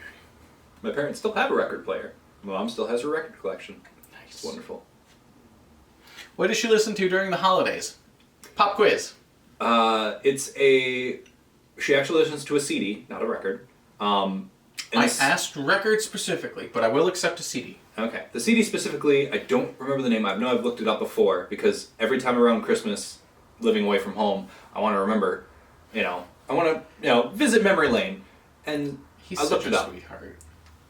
I don't remember the name specifically, but it's got like Jingle Bell Rock and a lot of classic music. I'll let the Barb know, and he can put the information on down below of what that album is. Let the Barb know? The Barbarian? Sorry, the Bard. Okay, we're gonna swap out. My turn. Sweet shoe. Oh, wait, before... Hi everybody, this is the Barb. I'm here to present to you the most fantastic moonshine you'll ever have. This is pumpkin pie moonshine that by we I mean the Bard has just made and provided for us so very generously. It's fantastic, it's magical, it's more magical than Lucky Charms. And it's also delicious. So, there are a couple of things that I would like to talk to you about while we're taking a break. The first thing is, when you come to your friend's house and he offers you free alcohol, you have to remember that it's free alcohol and it'd be a shame to waste it. But at the same time, it's also a shame to get wasted. So, always drink water, stay hydrated, use the bathroom when you need to, and don't buy into the toxic masculinity of, oh, don't be a pussy and drink fruity drinks. Whatever you enjoy, drink it, because the best alcohol is the kind that you love. Heard it here first. Or possibly just reiterating what you already know. At which point, keep going on what you do. I don't know what the Moonshine's ABV is, but Pretty powerful. I was gonna say it's delicious. Yeah. I Can't taste any of the booze. But I figured I'd give you a little PSA to plug in at the back. Yeah, smart idea. I think it'll be great. And it's not spoken by the Bard too, so that adds a little more credit to it. Oof. What's that supposed to mean, fighter? Those fighting words. Fighting's what I do. Just because it's words doesn't mean I'm any less versed. He's got you there. He does fight. That is his thing. Plug to epic rap battle. I think we got a Fighter versus Bard. I think we all know how this turns out. I lose. It's probably true. That's smart. I had a family inappropriate rap ready. Oh no. I was like, None of this video's I'm sobering family up. Let's friendly. cancel. Very true. It's like, this is what I was thinking, because I mean, you gonna roll the dice? I could do a standard. I didn't do well. I rolled a 6. Nah. And you rolled a 1! A great idea. Just now. We should make a podcast where you or I mix a drink that is the main course, and then we have drinks aside from that, and we just talk about shit. We call it Tavern Talk. That's basically what we're doing. Yeah, right. I'm saying we should make this into a thing. Tavern talk. I do like that term a lot. Let's see what this is like. The funny thing is, if anybody doesn't know the origin, which no one has any right to know, Barton Company was not named by me. Ooh. Who named it? You did! I did? I was running through names and like this and that. I'm like, they're all... Classic fighter thing. Yeah, I know. It's like, he's got that fighter brain, which It's called Lizard Brain. most people know. But I mean, the weird thing is, I was going through like name after name and I'm like, they're catchy, they're alliterations, they're good names. And I'm like, none of them work for me. Because they're so focused on me that I hate them. And it's like, I know this show's not going to be about me. Because, I mean, I'm me. I'm the Bard. The Bard does not tell stories about the Bard. It's true. And it's like, I was very self-aware. The Bard would be like, hey, you remember that one time that I played the lute perfectly and everybody clapped? Yeah, let's give you a +2 in raging for fucking stories about my music talent.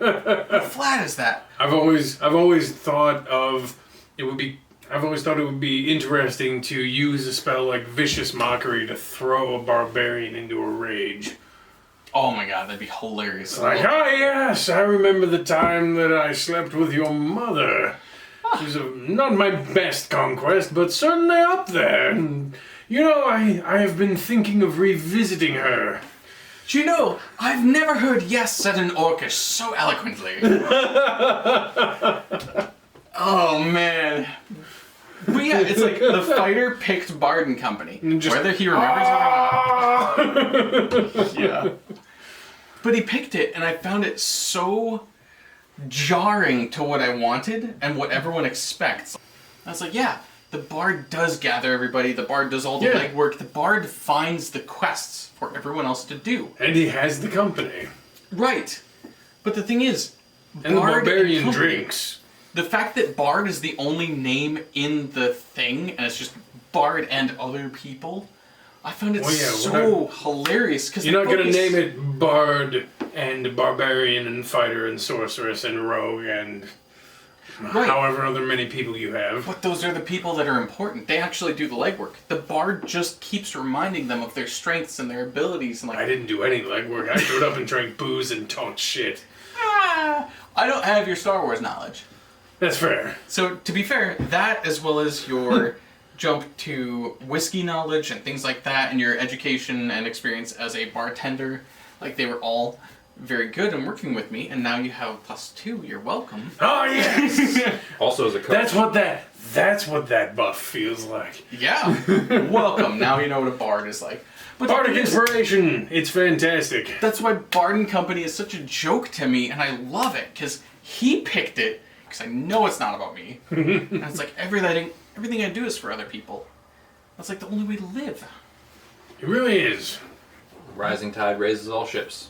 I've told somebody that yesterday. I told you that earlier today. You're stealing my lines. No, actually, I heard it from someone else. Yeah, we both know. I know who you know. But no, And I if you said it don't earlier know, today. now you know. Yeah, the knowing is knowledgeable. You Shh. No, we don't do that here. cut that out, I guess. This is no I can longer just safe toss for you out that door. That's a window. I don't care. It's both. Depending on your strength score, it can be either. I felt a little mischievous. Guess overstepped. You'll be defenestrated. Yeah, that's my favorite word. The barbarian's favorite word is defenestration.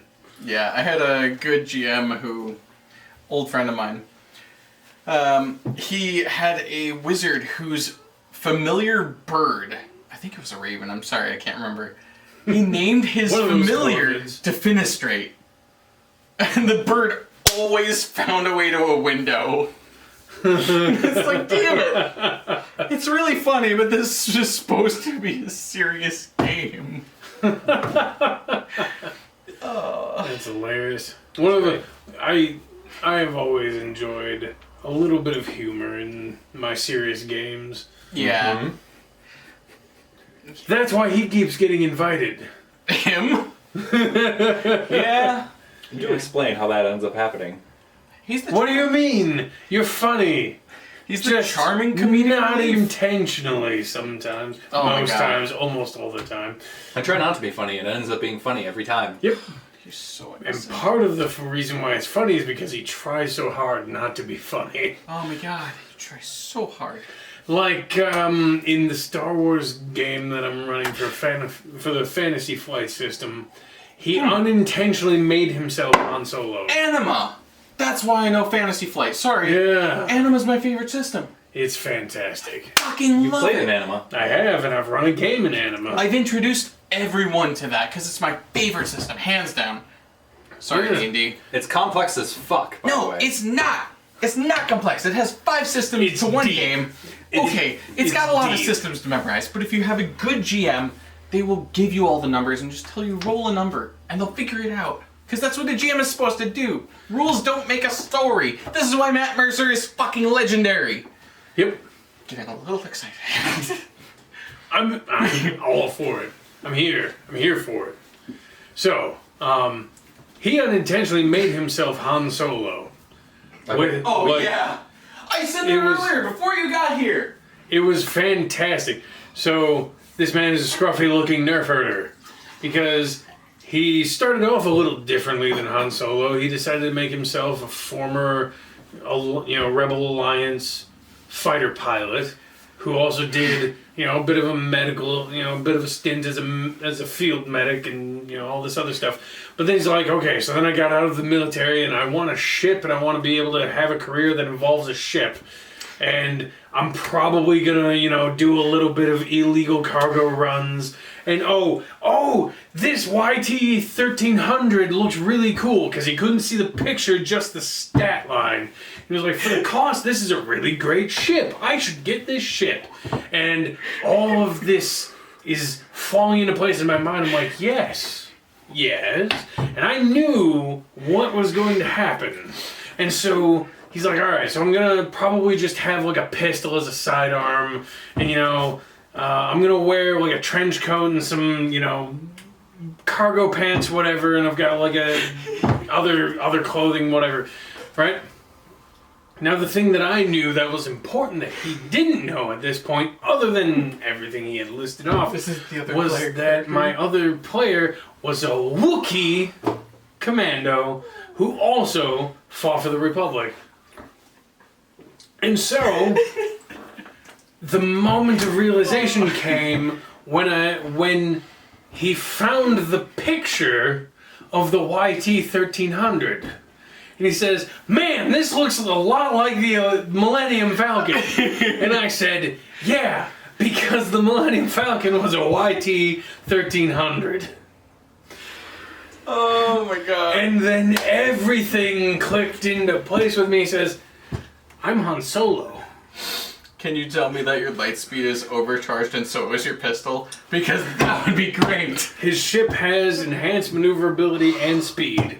Oh no! And smuggling compartments. No! Which I thought was actually something you had to buy to get into the ship, but no, it's apparently an inherent feature. Because you picked a smuggler's ship! Which I didn't know. I picked the crack band of ships. Here, I played a Duro, picture of weird frickin' blue and green people. I played a Duro in a previous third ed Star Wars game. Fourth ed, sorry. Oh, I D20 played Star both. Wars. Yeah, but D20 Star Wars is what I played my Duro in. And oh my god, it was so much fun! All I did was ships and vehicles and mechanics. And it was so much fun! The Duros are interesting people.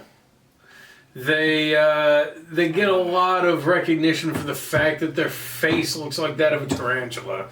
True! They look weird. I was like, I don't know if I want to play this kind of ugly character, but I had a weird thing at that stage where some of my friends were toxic gamers. We'll get to that someday. But I had one person who just continuously was creating problems for me. I mean, I was young and stupid at the time. Gotta love those people. I was growing, I did have problems, but he just randomly, I was playing this Duro to purposefully avoid any conflict and like this and that and be a people pleaser and like try to be happy-go-lucky this and that. And it's like, I was a mechanic who was just moving the people from place to place. I bought the ship, I put my entire character into helping them and just being a fucking pilot. That's it. And the second my back was turned, he went to the other player characters. Like, I won't call your name out because I'm not encouraging toxic society. You know who you are.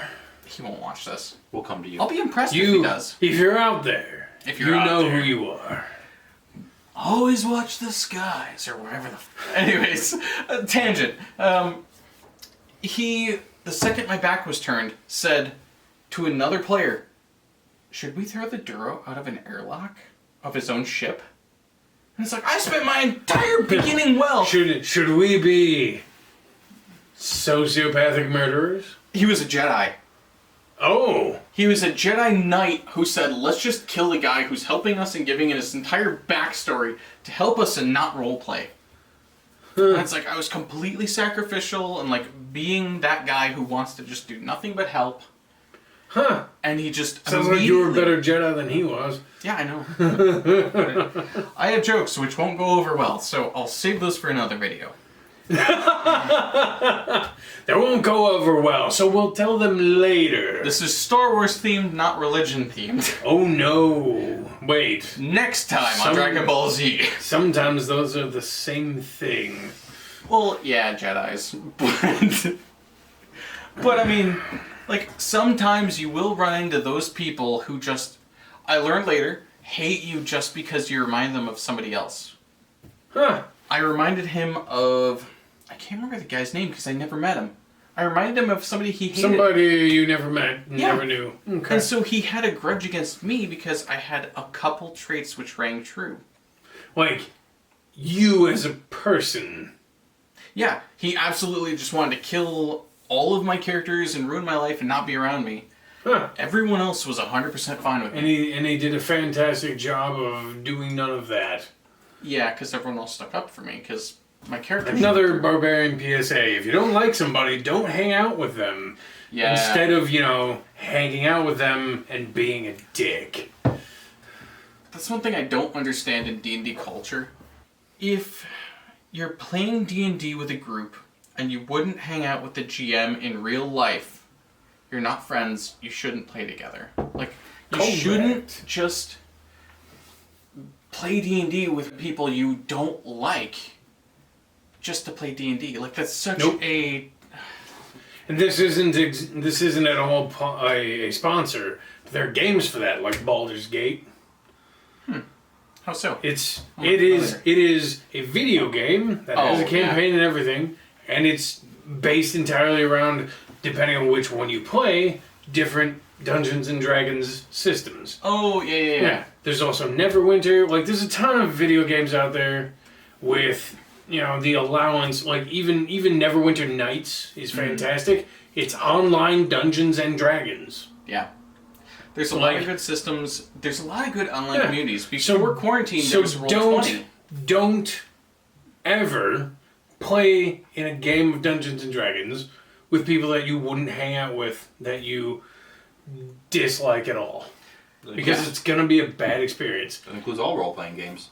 Yeah. So, it all comes down to PSA time at the Drunken Bard's Bar. Cheers! Tavern Talk! Tavern Talk! I do really like that name. To the PSA. If you're not friends with somebody, why would you hang outside of a party with them? So same thing goes with D&D. If you're not friends with them, why would you spend your time and invest in a character and all this effort and writing and whatnot with somebody you don't like or who doesn't like you? Because that's just how toxic relationships are born. There's tons of online communities. Find other ways. I'll probably put a couple in the description or up here because We're talking about Roll20. We're talking about Tabletop Simulator. Has many countless modules, honestly, for you to have a virtual table Including to D&D? sit down at for Dungeons and Dragons 5th edition 3.5. 4th. Wow. There's Fantasy Flight Star Wars, which is what I'm running my current game off of. I didn't know there was Fantasy Flight. Sorry to interrupt. There's a ton of them. In Tabletop Simulator, they are everywhere. You have no excuse to play a role-playing game with someone who you dislike. And it is how you breed toxicity, so get out. Yeah. That's like, I've said this before, actually. I had a D&D advice video after my first 3 episodes. So I was very... Go see it. Link in the description. Somewhere. You're creating work for me. I am. You're welcome. Fine. A plug not done by me. How shameless can he get? But it was actually 6 drinks because I made 2 for each. And they were doubles each. And then I gave D&D advice. Oh no. Raw, uncut D&D advice. It was, and a lot of it was, quit worrying, don't hang out with people that don't like you, and please stop being in toxic environments. Yep. I was like, that's the greatest thing I've ever learned from D&D. Be around people you love and breed the communities of people who love each other. If they're Yes. toxic, screw them. Yep. the toxic environment I don't tolerate. I've got some stories which won't go on camera. If you catch me in person, buy me a drink. I'll tell you all about them. Couple of drinks, maybe. If it'll help them, I won't even need a drink, to be honest. But, So, yeah. like I said, it's all for the people around me. Exactly. But I mean, I won't put it on record because I don't want to besmirch their names. Right. No matter what, they were friends of old. I still have respect for them. I still love them. I hope they're doing well. Like, even though people are, like, shaming my name and, like, playing weird toxic roles. And it's like, guys, I know you're hurting, but... It's not how to handle it. I'm not doing anything to you. Please stop. So It's like, they're good people. They're just hurting. we'll go into a section of D&D advice now because Uh-oh. Yeah. I have a few other things to say. A lot of people suffer from this misconception that you have to role play at D&D. You have to sit down, do an accent, do a voice, always stay in character all the time. I disagree wholeheartedly. If you want to, absolutely. It's encouraged, but I feel like it shouldn't be required. If you're a good GM, you will welcome people who are new, who are inexperienced, who have social anxieties that prohibit them from doing these things, and it will change the experience of the party. Absolutely. But it will also allow this person to have the experience, to be included, and perhaps that in and of itself will allow them to get through the barriers, whether they're mental or physical or whatever, psychological. It's important that they be given the chance. And so when you join a Dungeons and Dragons group or whatever, Fantasy Flight, Star Wars, doesn't matter. When you join a tabletop role-playing game, do not go with the misconception that you have to roleplay. Mm-hmm. Because there are a lot of people that I know who do not partake simply because they don't want to do the voice, they don't want to, always have to be in character. They're under this misconception, and it precludes them from having the, in my opinion, fantastic experience of sitting down at a table and playing a tabletop role-playing game. Yeah. I've got my one shot, which I'm so excited about. Mind you, my first experience didn't really roleplay accent, didn't really roleplay anything aside from myself. You still don't. As far as the accent and the voice go, anyway. I mean, in the current game, yes, I'm actually working with a very bare bones thing. But in the first game I ran, he ran. It was Black Sun was the name of the game, and it was one of my very first 18-month one. It's one of my very first few games. Fantastic game. Tried role playing, tried accent. None of it. It fell off within the first couple sessions, and the rest of it eventually role played really well. But for the most part, I was playing myself, and it was an interesting experience. It was one I treasure greatly. So with that Black Sun campaign, every session is a story. It was a survival horror themed campaign. Ooh. Oh my god, I so loved it. It was my passion. Like, I got out some demons in that game. It was it was just so juicy. That was the one where the players were literally all getting together. We made our own group chat without the GM. They did. And they actually were talking about plot and trying to figure everything out. And they're like, okay, we have these theories, we have these schedules, and they charted them out and then found all of the ones where they worked together. And then I was busy because I was one business, one job, one school, all full time. And fiance.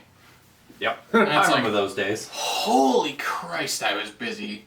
But they were like, okay, we get this, but we want game. Like, we need game. It's like, you have to create that tension and that drive and that want. Like, I could show you how, you just have to ask. There'll be a video sometime, perhaps. It suits, Absolutely. It suits my personality. I've learned this over time. It's not something that can be replicated. parts of it have to have a certain type of person to run that game. Yep. And it's like, that's a very hard thing for me to learn. I will gladly make tons of videos teaching you how. But I've learned the fighter is someone who asks a lot of the same questions, and it doesn't suit his personality. Because some of them are like really harsh. Like some of the traits I have that made that work. Or damage in my background, like knowing how people work when they're hurt or scarred or like in really dark places. Like I have a lot of things in my background, obstacles that you're not familiar with. Oh yeah. I'm aware I come from a very flowery background overall. Overall, but that's actually by choice and your design, which I commend the hell out of you for. He's an optimist all the time, and it's great. He is. The difference is I had no one to protect. The fighter, even through dark times, protected his siblings. So fucking kudos to him. I had siblings who at the time were also going through stuff. We had no camaraderie. At least none that was conveyed in languages I understood. Read the 5 Love Languages, good book. Fine. But it's like, they just didn't know how to translate it to me because we were children who were uneducated. Point is, we have different damage, we run differently. My lessons won't translate the same as when I taught fighter things. They don't connect. So, But then he answers one time and he absorbs it and fucking does stuff.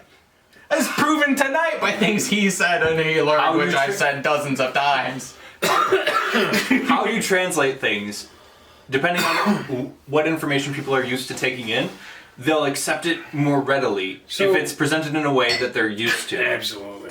So we will translate that to D&D advice, because there's responsibility in both the players and the GM. Yes. And in my experience, it is equally shared. When you have experienced players, it is their responsibility to create a character that has a background that they enjoy, quirks that they enjoy, and a personality that they enjoy, as well as a character that also has those and fits into your world. Yeah. Because the GM's first and foremost experience when getting the group together is create a short little backstory and a setting. And if you're going to say run a 5th edition campaign, one of those things is already done for you, because the 5th edition, the world of Dungeons and Dragons already exists. There are gods, races, cities, nations, everything. It's already out there. You don't have to make it from the ground up, right? But you have to create a backstory for the players to create characters that fit. And everybody is going to bring to the table in some way, shape, or form a reflection of themselves, right? And whether it is subtle, whether it is obvious, varies between people. Like, I will play, in 5th edition, I enjoy playing a wizard. I enjoy specifically playing a transmutation wizard in 5th edition, because I enjoy the idea of being someone who can change something into something else. Because one of the things that a transmutation wizard can do further along in levels, as an almost free action, is I can take a ball of mud and turn it into a ball of iron. And to me, that's a fascinating ability with countless applications. Shot put. You know, anywhere from the fighter brain's response to I'm going to throw this at somebody, to okay, well now I'm going to take a brick of mud and turn it into a brick of steel, and I'm going to do this for days on end and turn this mud hut into a steel hut. Okay, let's translate this for a minute. Immediately you're like, mud to mud to iron. And he's like, I throw at enemy. It's like, thank you, fighter. Good job, fighter. You kill. Go. Barbarian's like, I take mud hut. I make steel hut. And I'm like, mud. Mud goes to iron. Iron makes sword. You can make industrial out of it. Yeah. It's like, we're totally different. Well, but it's like we all fit the fucking need. Exactly. But why do you throw it? And so No, you don't throw. You Shot put. It takes specific technique. Shot put is throwing. Shot put is throwing, but it takes a very specific technique to throw a piece of iron weighing approximately, like, I don't know, 5 pounds. And in fact, this helps prove the point is everyone reacts to the same stimuli in a different way. And so this will be on both sides. And you have to understand that, you know, the bard will GM differently than I do. Yes. I will GM differently than either the fighter or the bard do. And we all have our own unique style. And it's all very subjective. And that is something that, as both a GM and a player, you have to remember that this is all entirely subjective. In fact, down to the root of the theater of the mind. The way I see your character will likely be different than the way you see your character. Yes. And so when it comes down to role-playing, it's all a very subjective experience. And so you should leave your preconceptions at the door.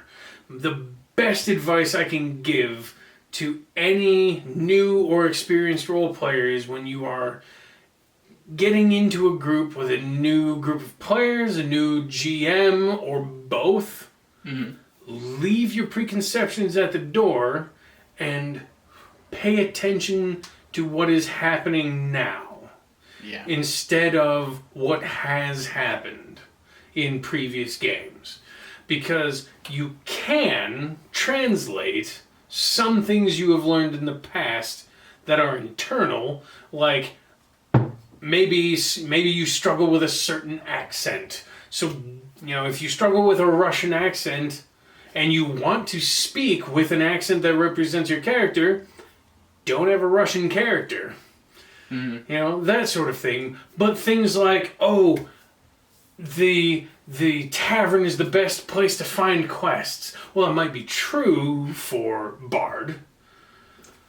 It might be true for fighter. But it's not true for me. The way I play, and you know who you are. My players can attest to this. Quests will hook you wherever. Like in the last session of my Star Wars campaign, they got hooked on a quest while they were trying to get their ship fixed at a docking yard. Nice. Sometimes quest find you. Yeah. So sometimes you find the quest, sometimes the quest finds you, sometimes you find it in the tavern, sometimes you find it in the mayor's mansion, sometimes you find it in a back alley. But the point is, don't assume anything, just roll with it. Yeah. Lean with it. I want to come back to a point you said. Sorry, what was your point? And then I'll come back to the point. I've lost it. All right. Good talk. So, the point I wanted to come back to, if you remember it, let me know. You said everyone runs with a different style.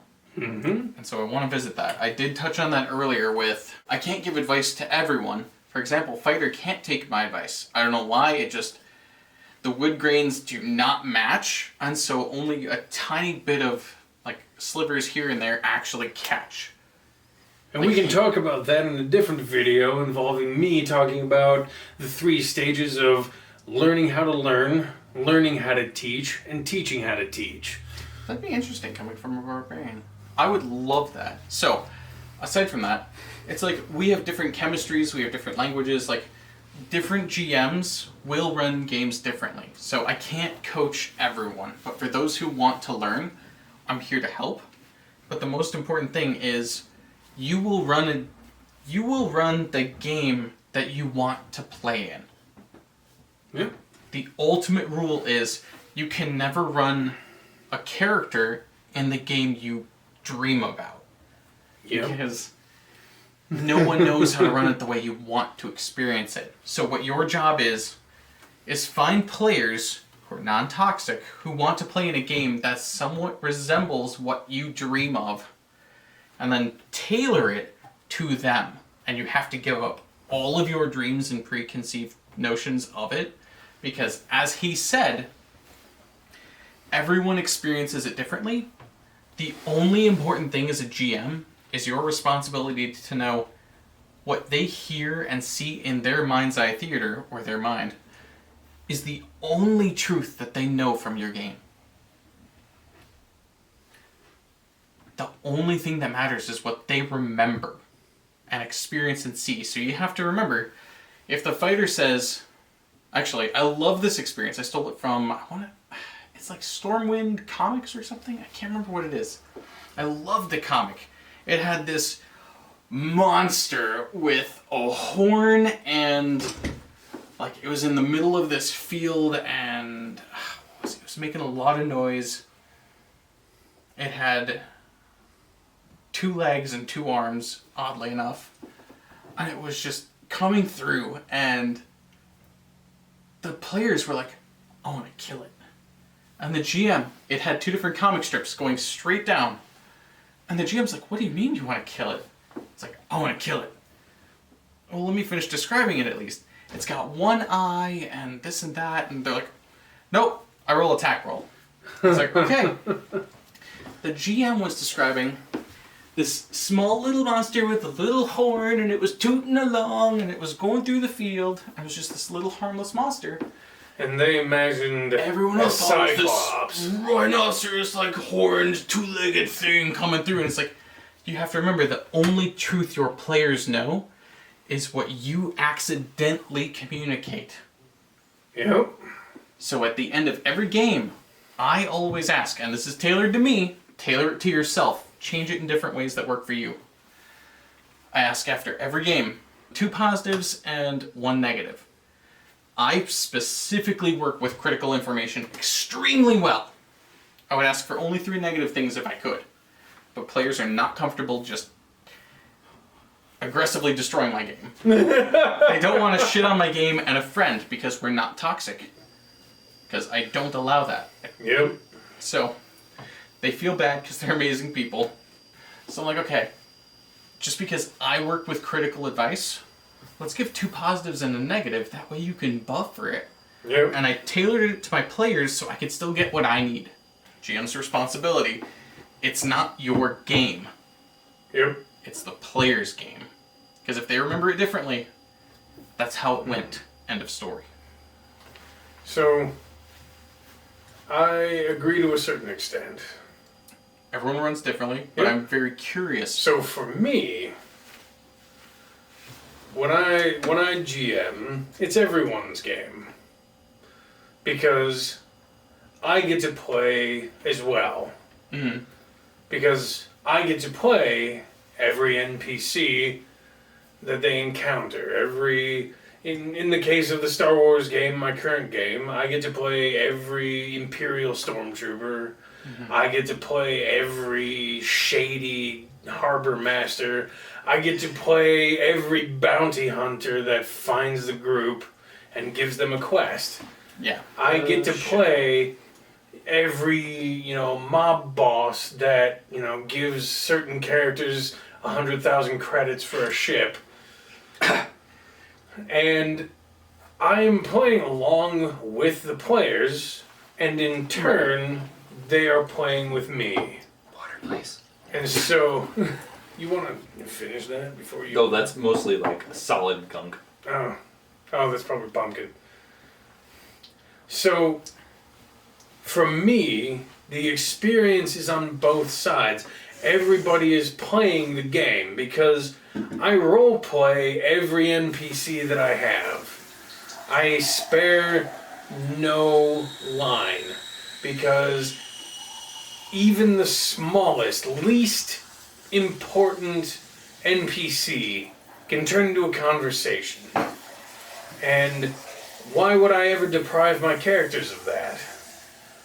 when I could just have another 5-minute conversation? Because in my experience, even with new players who have never sat down and played a tabletop before, even the otherwise superfluous conversation will have a meaning to them for their role playing. I agree. Like, I definitely agree 100%. For the record, he's 100% correct.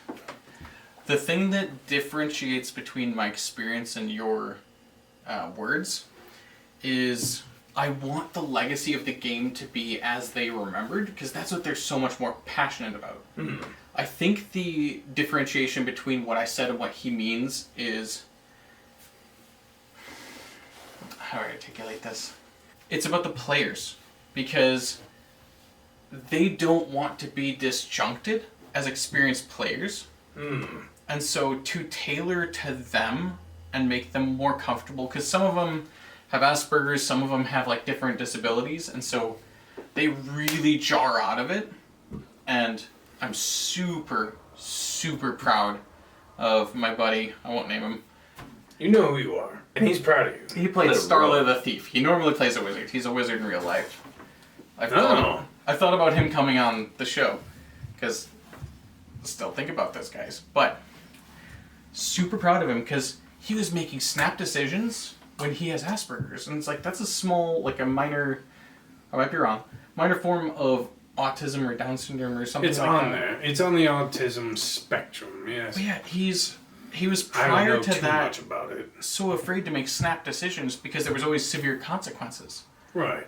After my game, after like 6 to 8 months, he was growing more and more and more proficient at just snap decisions because he couldn't make them. But I gave him progressively less time from that leniency and letting him know mistakes are okay. Yep. And it's like, through my personality style, I was also guiding him and helping him learn that mistakes and failure are okay. Yeah, And so absolutely. I wouldn't penalize him like, oh, your character dies. It's like, no. It's like, oh, you get this minor penalty which will heal in a day. Big freaking deal. Right. And it's like, you find ways to create repercussions that match what they need. Yep. To reinforce their growth in real life. Yep. That's why I'm a bard. Because I'm so proud of him for that growth. I know what he's capable of. Mm-hmm. Super proud of him. Yeah, and a lot of people can attest to that D&D has helped them work through a lot of stuff. I mean, people have gone on record a lot and said so. But not with toxic GMs or No. players or games. Don't play with people that are bad for you. And my advice with that is, I've been told throughout my life that I get a little aggressive. Imagine That's that. barbarian? Yeah. No. Imagine that. What? No. And I get a little, a little carried away. Yeah. But one of the skills that you need to develop, not only as a D&D player, but as a person, is the ability to recognize the difference between that and actual toxicity. And so I have developed, mostly for myself, ask them to stop, right? Point out that they are making you uncomfortable and judge their reaction.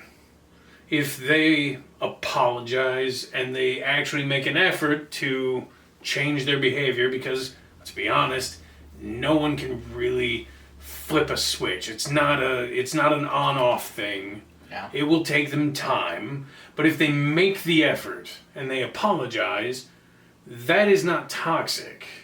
That is a lack of recognition Right. of what they are doing. Toxicity is when they are informed and they react in a negative way. They say, well, you need to get over it. Or they say, oh, well, this is just how I am. Okay, because... We've always done it this way. And the thing is this will happen in both D&D and real life. where you have someone who does something that you consider to be toxic, and you tell them that it's making you uncomfortable, and they say, well, this is just how I am. If somebody says this is a sign of toxicity, because it is a refusal to acknowledge a very basic thing, and that is that people can change. Yes. So, if you find yourself in a situation with toxic players or a toxic GM, tell them about it, and if they refuse to change, leave. Because you are under no obligation to appease these people. They're not your boss, they're not paying your check, don't stick around. Like, worst case scenario, contact me. I'll find a way for you to find new players if you're not in my area. Yep. And him as well. Any position you're in is fine. Because That's what the ladies say. ladies, stop chuckling. Do you want more water, or are you good for tonight? I'm good. Yeah, I know that point where you're like, I'm floating in place, for God's sake, stop bringing water. Yep. It's like, I'm obliged to drink anything in front of me. That's how I was raised. This is so tasty. Oh no. You work tomorrow. We were on the subject of advice for D&D. Destroy toxic Right. people. Don't... No. That's That's toxic. kinda, yeah. Do not fight fire with fire. Yeah, very well said. If somebody is toxic in your gaming circle, do not be toxic back to them, because an eye for an eye leaves the world blind.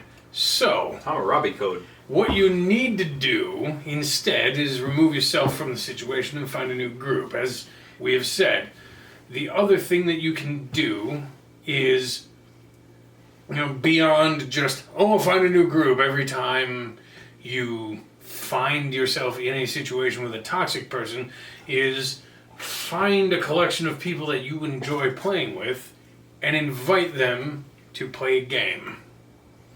And make the group yourself. Whether you have, 5 friends who you enjoy playing with, whether you have a dozen, 2 dozen, whatever, the number doesn't matter, it's up to you. But the important part is that you are hand-picking these people to play with you because they're committed to the game, they won't flake, etc., that that they are not toxic, that you enjoy playing with them, and that they will enjoy playing with you.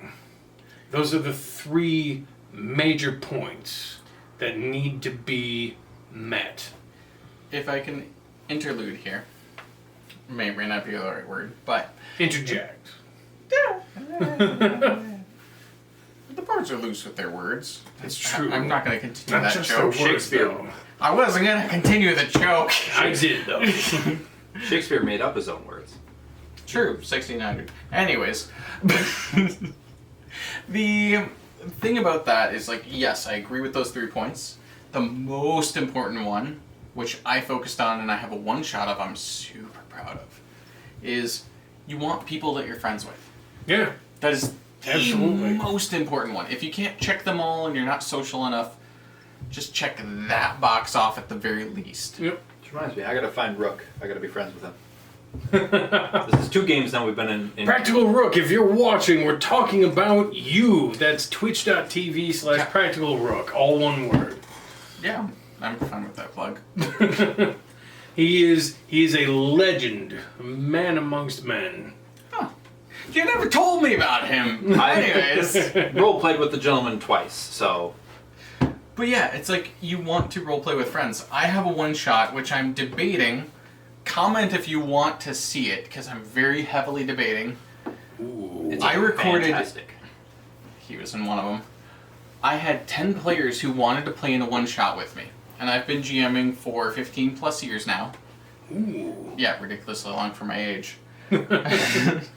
And Gotta start him young. I've been super invested in storytelling and things like that. I ran a one-shot.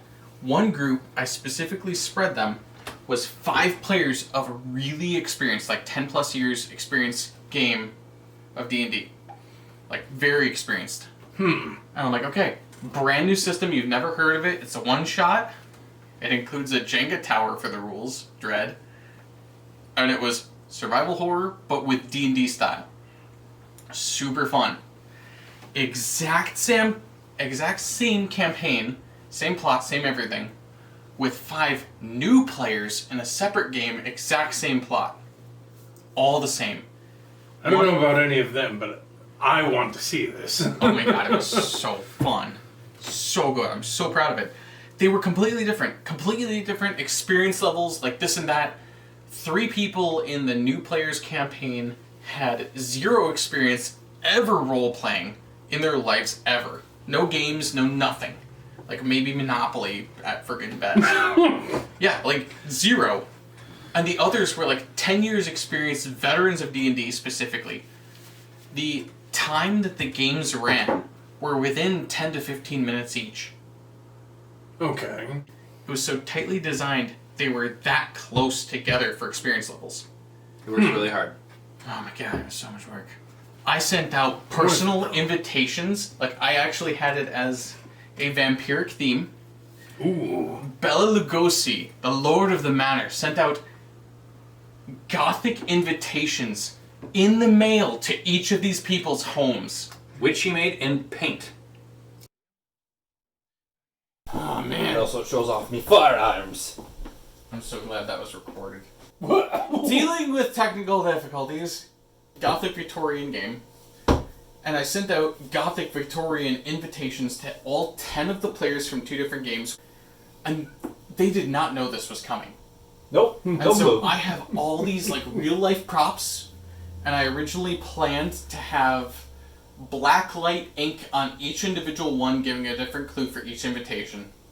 I didn't get to that point. I'm sorry. I really Yes, wanted to. We're all very disappointed. I'm a bastard. Once you figured it out, it's like, He's skimped so much on this. Ugh. What I mean, I literally sent out Gothic Victorian invitations, which will look nicer than wedding invitations. I'm sorry.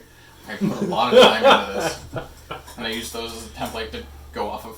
Fantastic. But I had Bela Lugosi as the name of the Lord of the Manor, who invited them to my house's address with the time of each game.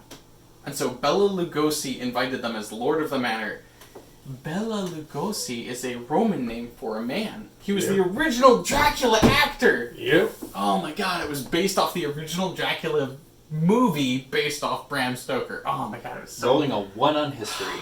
it was so good. But he was like convinced there was some crazy freaking mystery in like the name of a female lord. Because there was his pronoun before it. Yeah. His lord's manor or something like that. But anyways, I put in a ton of time and I had like 10 or 15 props each for each game, which the players took home. mugs, necklaces, other props. Every magic item that they found had a physical prop. And so Ooh. they literally took, and I have a couple of them here. All of a sudden I was like, you find this! And I hand them a skeleton foot on an earring. And it's one of the piercingless earrings that just clamp onto the ear. Right. And immediately I'm like, oh yeah, you hand this. And I like talked to somebody else because I was answering some weird question they had. And I look back and it's on their ear. And I'm like, oh, okay, fine. By the way, when you try to take it off, it doesn't work. And they're like, what? It's cursed! And it's like, did you cast detect magic? Do you ever look before you leave? Yeah, and it's like they literally had these props, and like brand new level 1 adventurers, which they were role-playing, because I joined the meta and the role-play of the actors to perfectly merge. And it's like these people who'd never played game before equipped these cursed items because they were excited because they had magic. And it's like, and I have the whole thing recorded for both campaigns. I feel like if we don't get to see these videos, I'm going to be very disappointed. True. And so will they. But yeah, I have a great example, and I would actually like to extrapolate that new player campaign and be like, this is what I thought. These are the differences between the experienced players and the new players, and where I actually like change things on the fly. Because Because there were actually parts of it where they decided to do something stupid, and it would totally destroy the pacing. So I'm like, nope. Erase that. These two are now swapped, and they were big key points. And I'm like, the pacing for this, since they just destroyed this puzzle, they still need that rest period between big plot points. Mm-hmm. And it's like, pacing is king in my world. Because, like Matt Mercer, like, it's all about the theater of it. Like, you have to invest yourself in the player's experience. Rising and falling actions. I would love to have a chat with him. If you know him... If you are him... Okay, yeah, I should be optimistic. If you're Matt Mercer and you watch... I will make you a drink for a chat. There you go. I will also fly out to wherever the hell you are. After quarantine. Or video chat during quarantine. Or both. I will settle for both, Mr. Matt Mercer. Or Matt Mercer. Or Mr. Mercer. The epic level bard Matt Mercer. There you go. One of the 5th edition games that I ran, we had a rogue who wanted to become an assassin. Right? And to be an assassin, you need to be able to blend into a crowd. Problem was, he was a drow living on the surface. Oh, no. You can't really do that. To those who don't know, drow are basically black elves. And they're the boogeyman of society. They're Black-skinned scary as elves hell. with shock white hair, and usually either red or yellow eyes. And they're the boogeymen of society. They Yeah. literally are told stories about to normal human children that they literally come and steal away children for slavery, which they do. Yep. To spider gods. Boogeyman is even scarier when it's real. Yeah. And it's like, I And love so- drow because they're such a dark race. And so that segues into the next piece of advice that I will give to any level of player is, yes, it is important that you have fun and everything, and yes, everything is subjective, but there are certain things that with your GM you need to check with. Yes. Because in my campaigns, I will largely disallow PvP.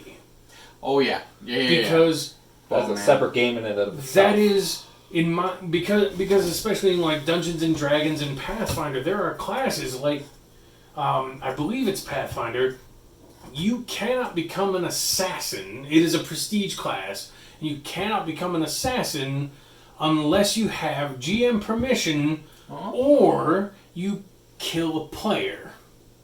I didn't know that was new, so it's probably Pathfinder. So Because 3.5 and 3.0, there are that's not it. right, and so there are certain things that mechanically will not blend with the way your GM wants to run things. So if you want to run something like that or a homebrew class, check in ahead.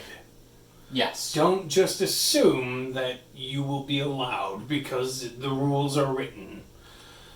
Because when it comes down to it, there are things that will detract from other players' experiences.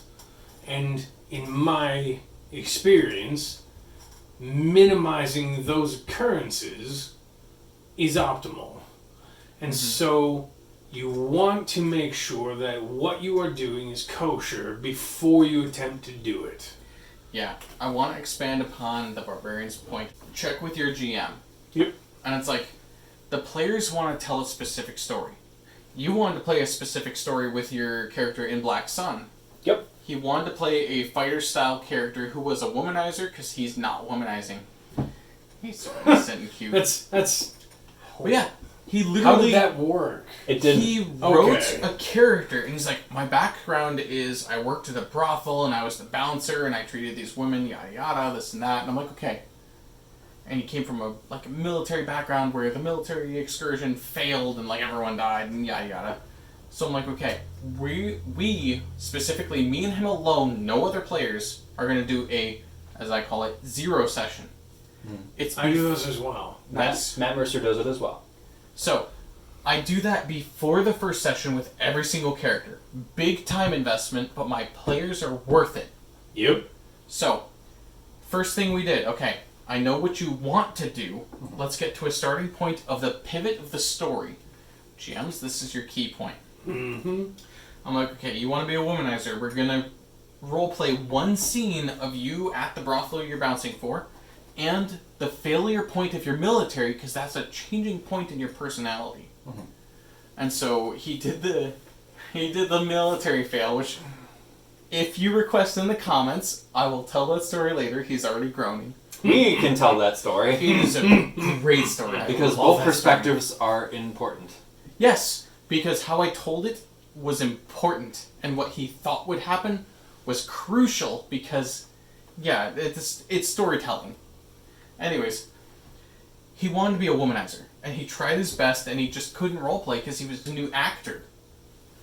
And so he tried being this terrible human being, and he just couldn't. I put him in this scenario, and I'm like, okay, you're bouncing, and this lady comes up to you after a bad situation, and this guy was an asshole to her, and said these things, and she confides in you, and he's like, okay, cry on my shoulder, I'll take care of you, I'll carry you up to your bed, because you're in a bad situation. So the opposite of womanizing. Exactly. He could not perceivably roleplay womanizing and being a bad person, which I knew as a GM, because I knew him. So, Yeah. because of that, I was like, I know from experience and screwing up myself, if I let him try to claim to be a womanizer but be a good person, it's going to jar his experience and he's not going to like it. So, I had him try to roleplay that and realize that he couldn't act that. I don't know if he'll ever act that. He's a good man. Thank you. And so, in conclusion, I believe, Yeah. In conclusion, the point that we can add on to this, because you are making the point of check with your GM, yes. make sure, run through a pre-flight check, make sure everything's good to go. For me, the point that we can add on to that is, while it is good to push the envelope, Yep. make sure that you are not running a character, because not only does your GM have to be comfortable with your character, but you as a player have to be comfortable playing the character. Exactly. Like, I will likely never play a character who is an actual sociopathic monster, Yeah. because that goes against everything that I stand for. More importantly, also understanding your own personal limits. Yeah. Yes, personal limits are huge. I quit my Malkavian character because I was seeing things in highlighter colors in a second reality outside of it after game. And I'm like, I'm done. I talked to the GM, I'm like, I need a new character. And he obliged happily. But on a slight subnote, it's okay to attempt to roleplay something that's a little bit outside your comfort zone, because that Yes. shows that you're willing to try to go to certain lengths, and it's going to be uncomfortable if you're doing something that's new, but you want to try to experience a little bit. And if at any point, working with any decent GM, they're more than willing to usually work with you and kind of scale it back if it becomes too much. But feel confident in yourself that if you do want to push it a little bit further, you're welcome to. Yeah. The reason I personally like to roleplay is exactly on par. I do it to push my limits to find empathy in people I am not. And so I've played female characters, which is uncomfortable for me, but... Christella Moi. Was that my vampire... That was to Genesis, and that was uncomfortable. Oh my god, yeah! I fucking love that character! That was uncomfortable beyond all belief. Oh my god, my best acting yet. I'm so proud of that. And so mortified. Woo! Oh my god. That game I'm is- so glad that had an effect on you. I am sorry. So, No, it gave me a massive perspective shift, and I was like, oh god, this makes so much sense. But roleplay something to your comfortable stretch. yep. You always want to stretch your limits and grow and learn empathy, and that's like Stretch whole- the envelope, don't break it. If Right. that's your goal. If that's your goal. Don't break it. Yeah, you can roleplay within comfortability. That's perfectly acceptable. Yeah. If you want to play the same character in different iterations, and that's what you're comfortable with, Nothing wrong with that. Yeah. Because at the end of the day, it's a game, and you're there to have fun. I would highly recommend gaining experience as a player before putting yourself behind the screen. Yes. But you need to understand that at the same time, you'll have experience as a player, but being the storyteller is very different. Yes, completely different skill sets. It will translate. Some of what you learn as a player will translate, but it is almost entirely about perspective. Because if you do not understand the player's perspective, then you cannot, in my opinion, do well as a storyteller. Yeah. Okay, we gotta wrap this up eventually. Yeah. We'll run down the list of points that we've made. And then we'll wrap up with Bro Shiggles the Mighty. So, I think we did a shameless plug earlier. We should, but I want to end with him. Yeah. Because the important thing is company of Barton Company. And so the points are, make sure that you identify toxicity above just assuming someone's being an asshole. Make sure they're being an asshole. Yeah. You know, double check. You want to make sure that you communicate openly and freely with other players and the GM, both about what you would like to see in the game and also what you have enjoyed and not enjoyed about the game.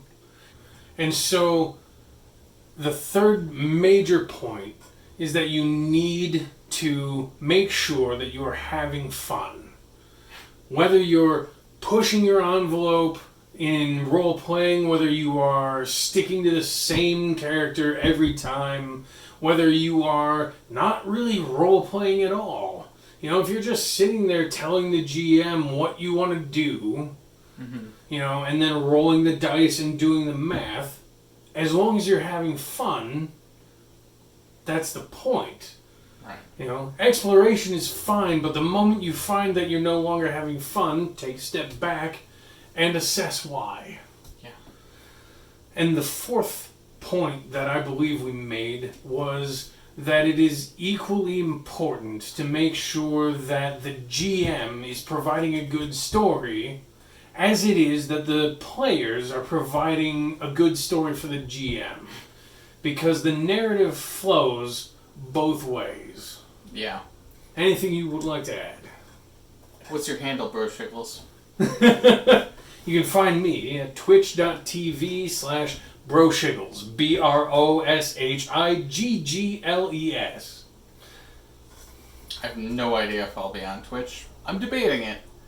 Maybe. Stream game, like tabletop games. Bro Shiggles at twitch.tv. Yeah. He's hilarious. I am also the barbarian. True. Bro Shiggles and Barbarian share the same beginning letter. That's a very fire comment to make. You doing okay there, bud? Your eyes are a bit wide.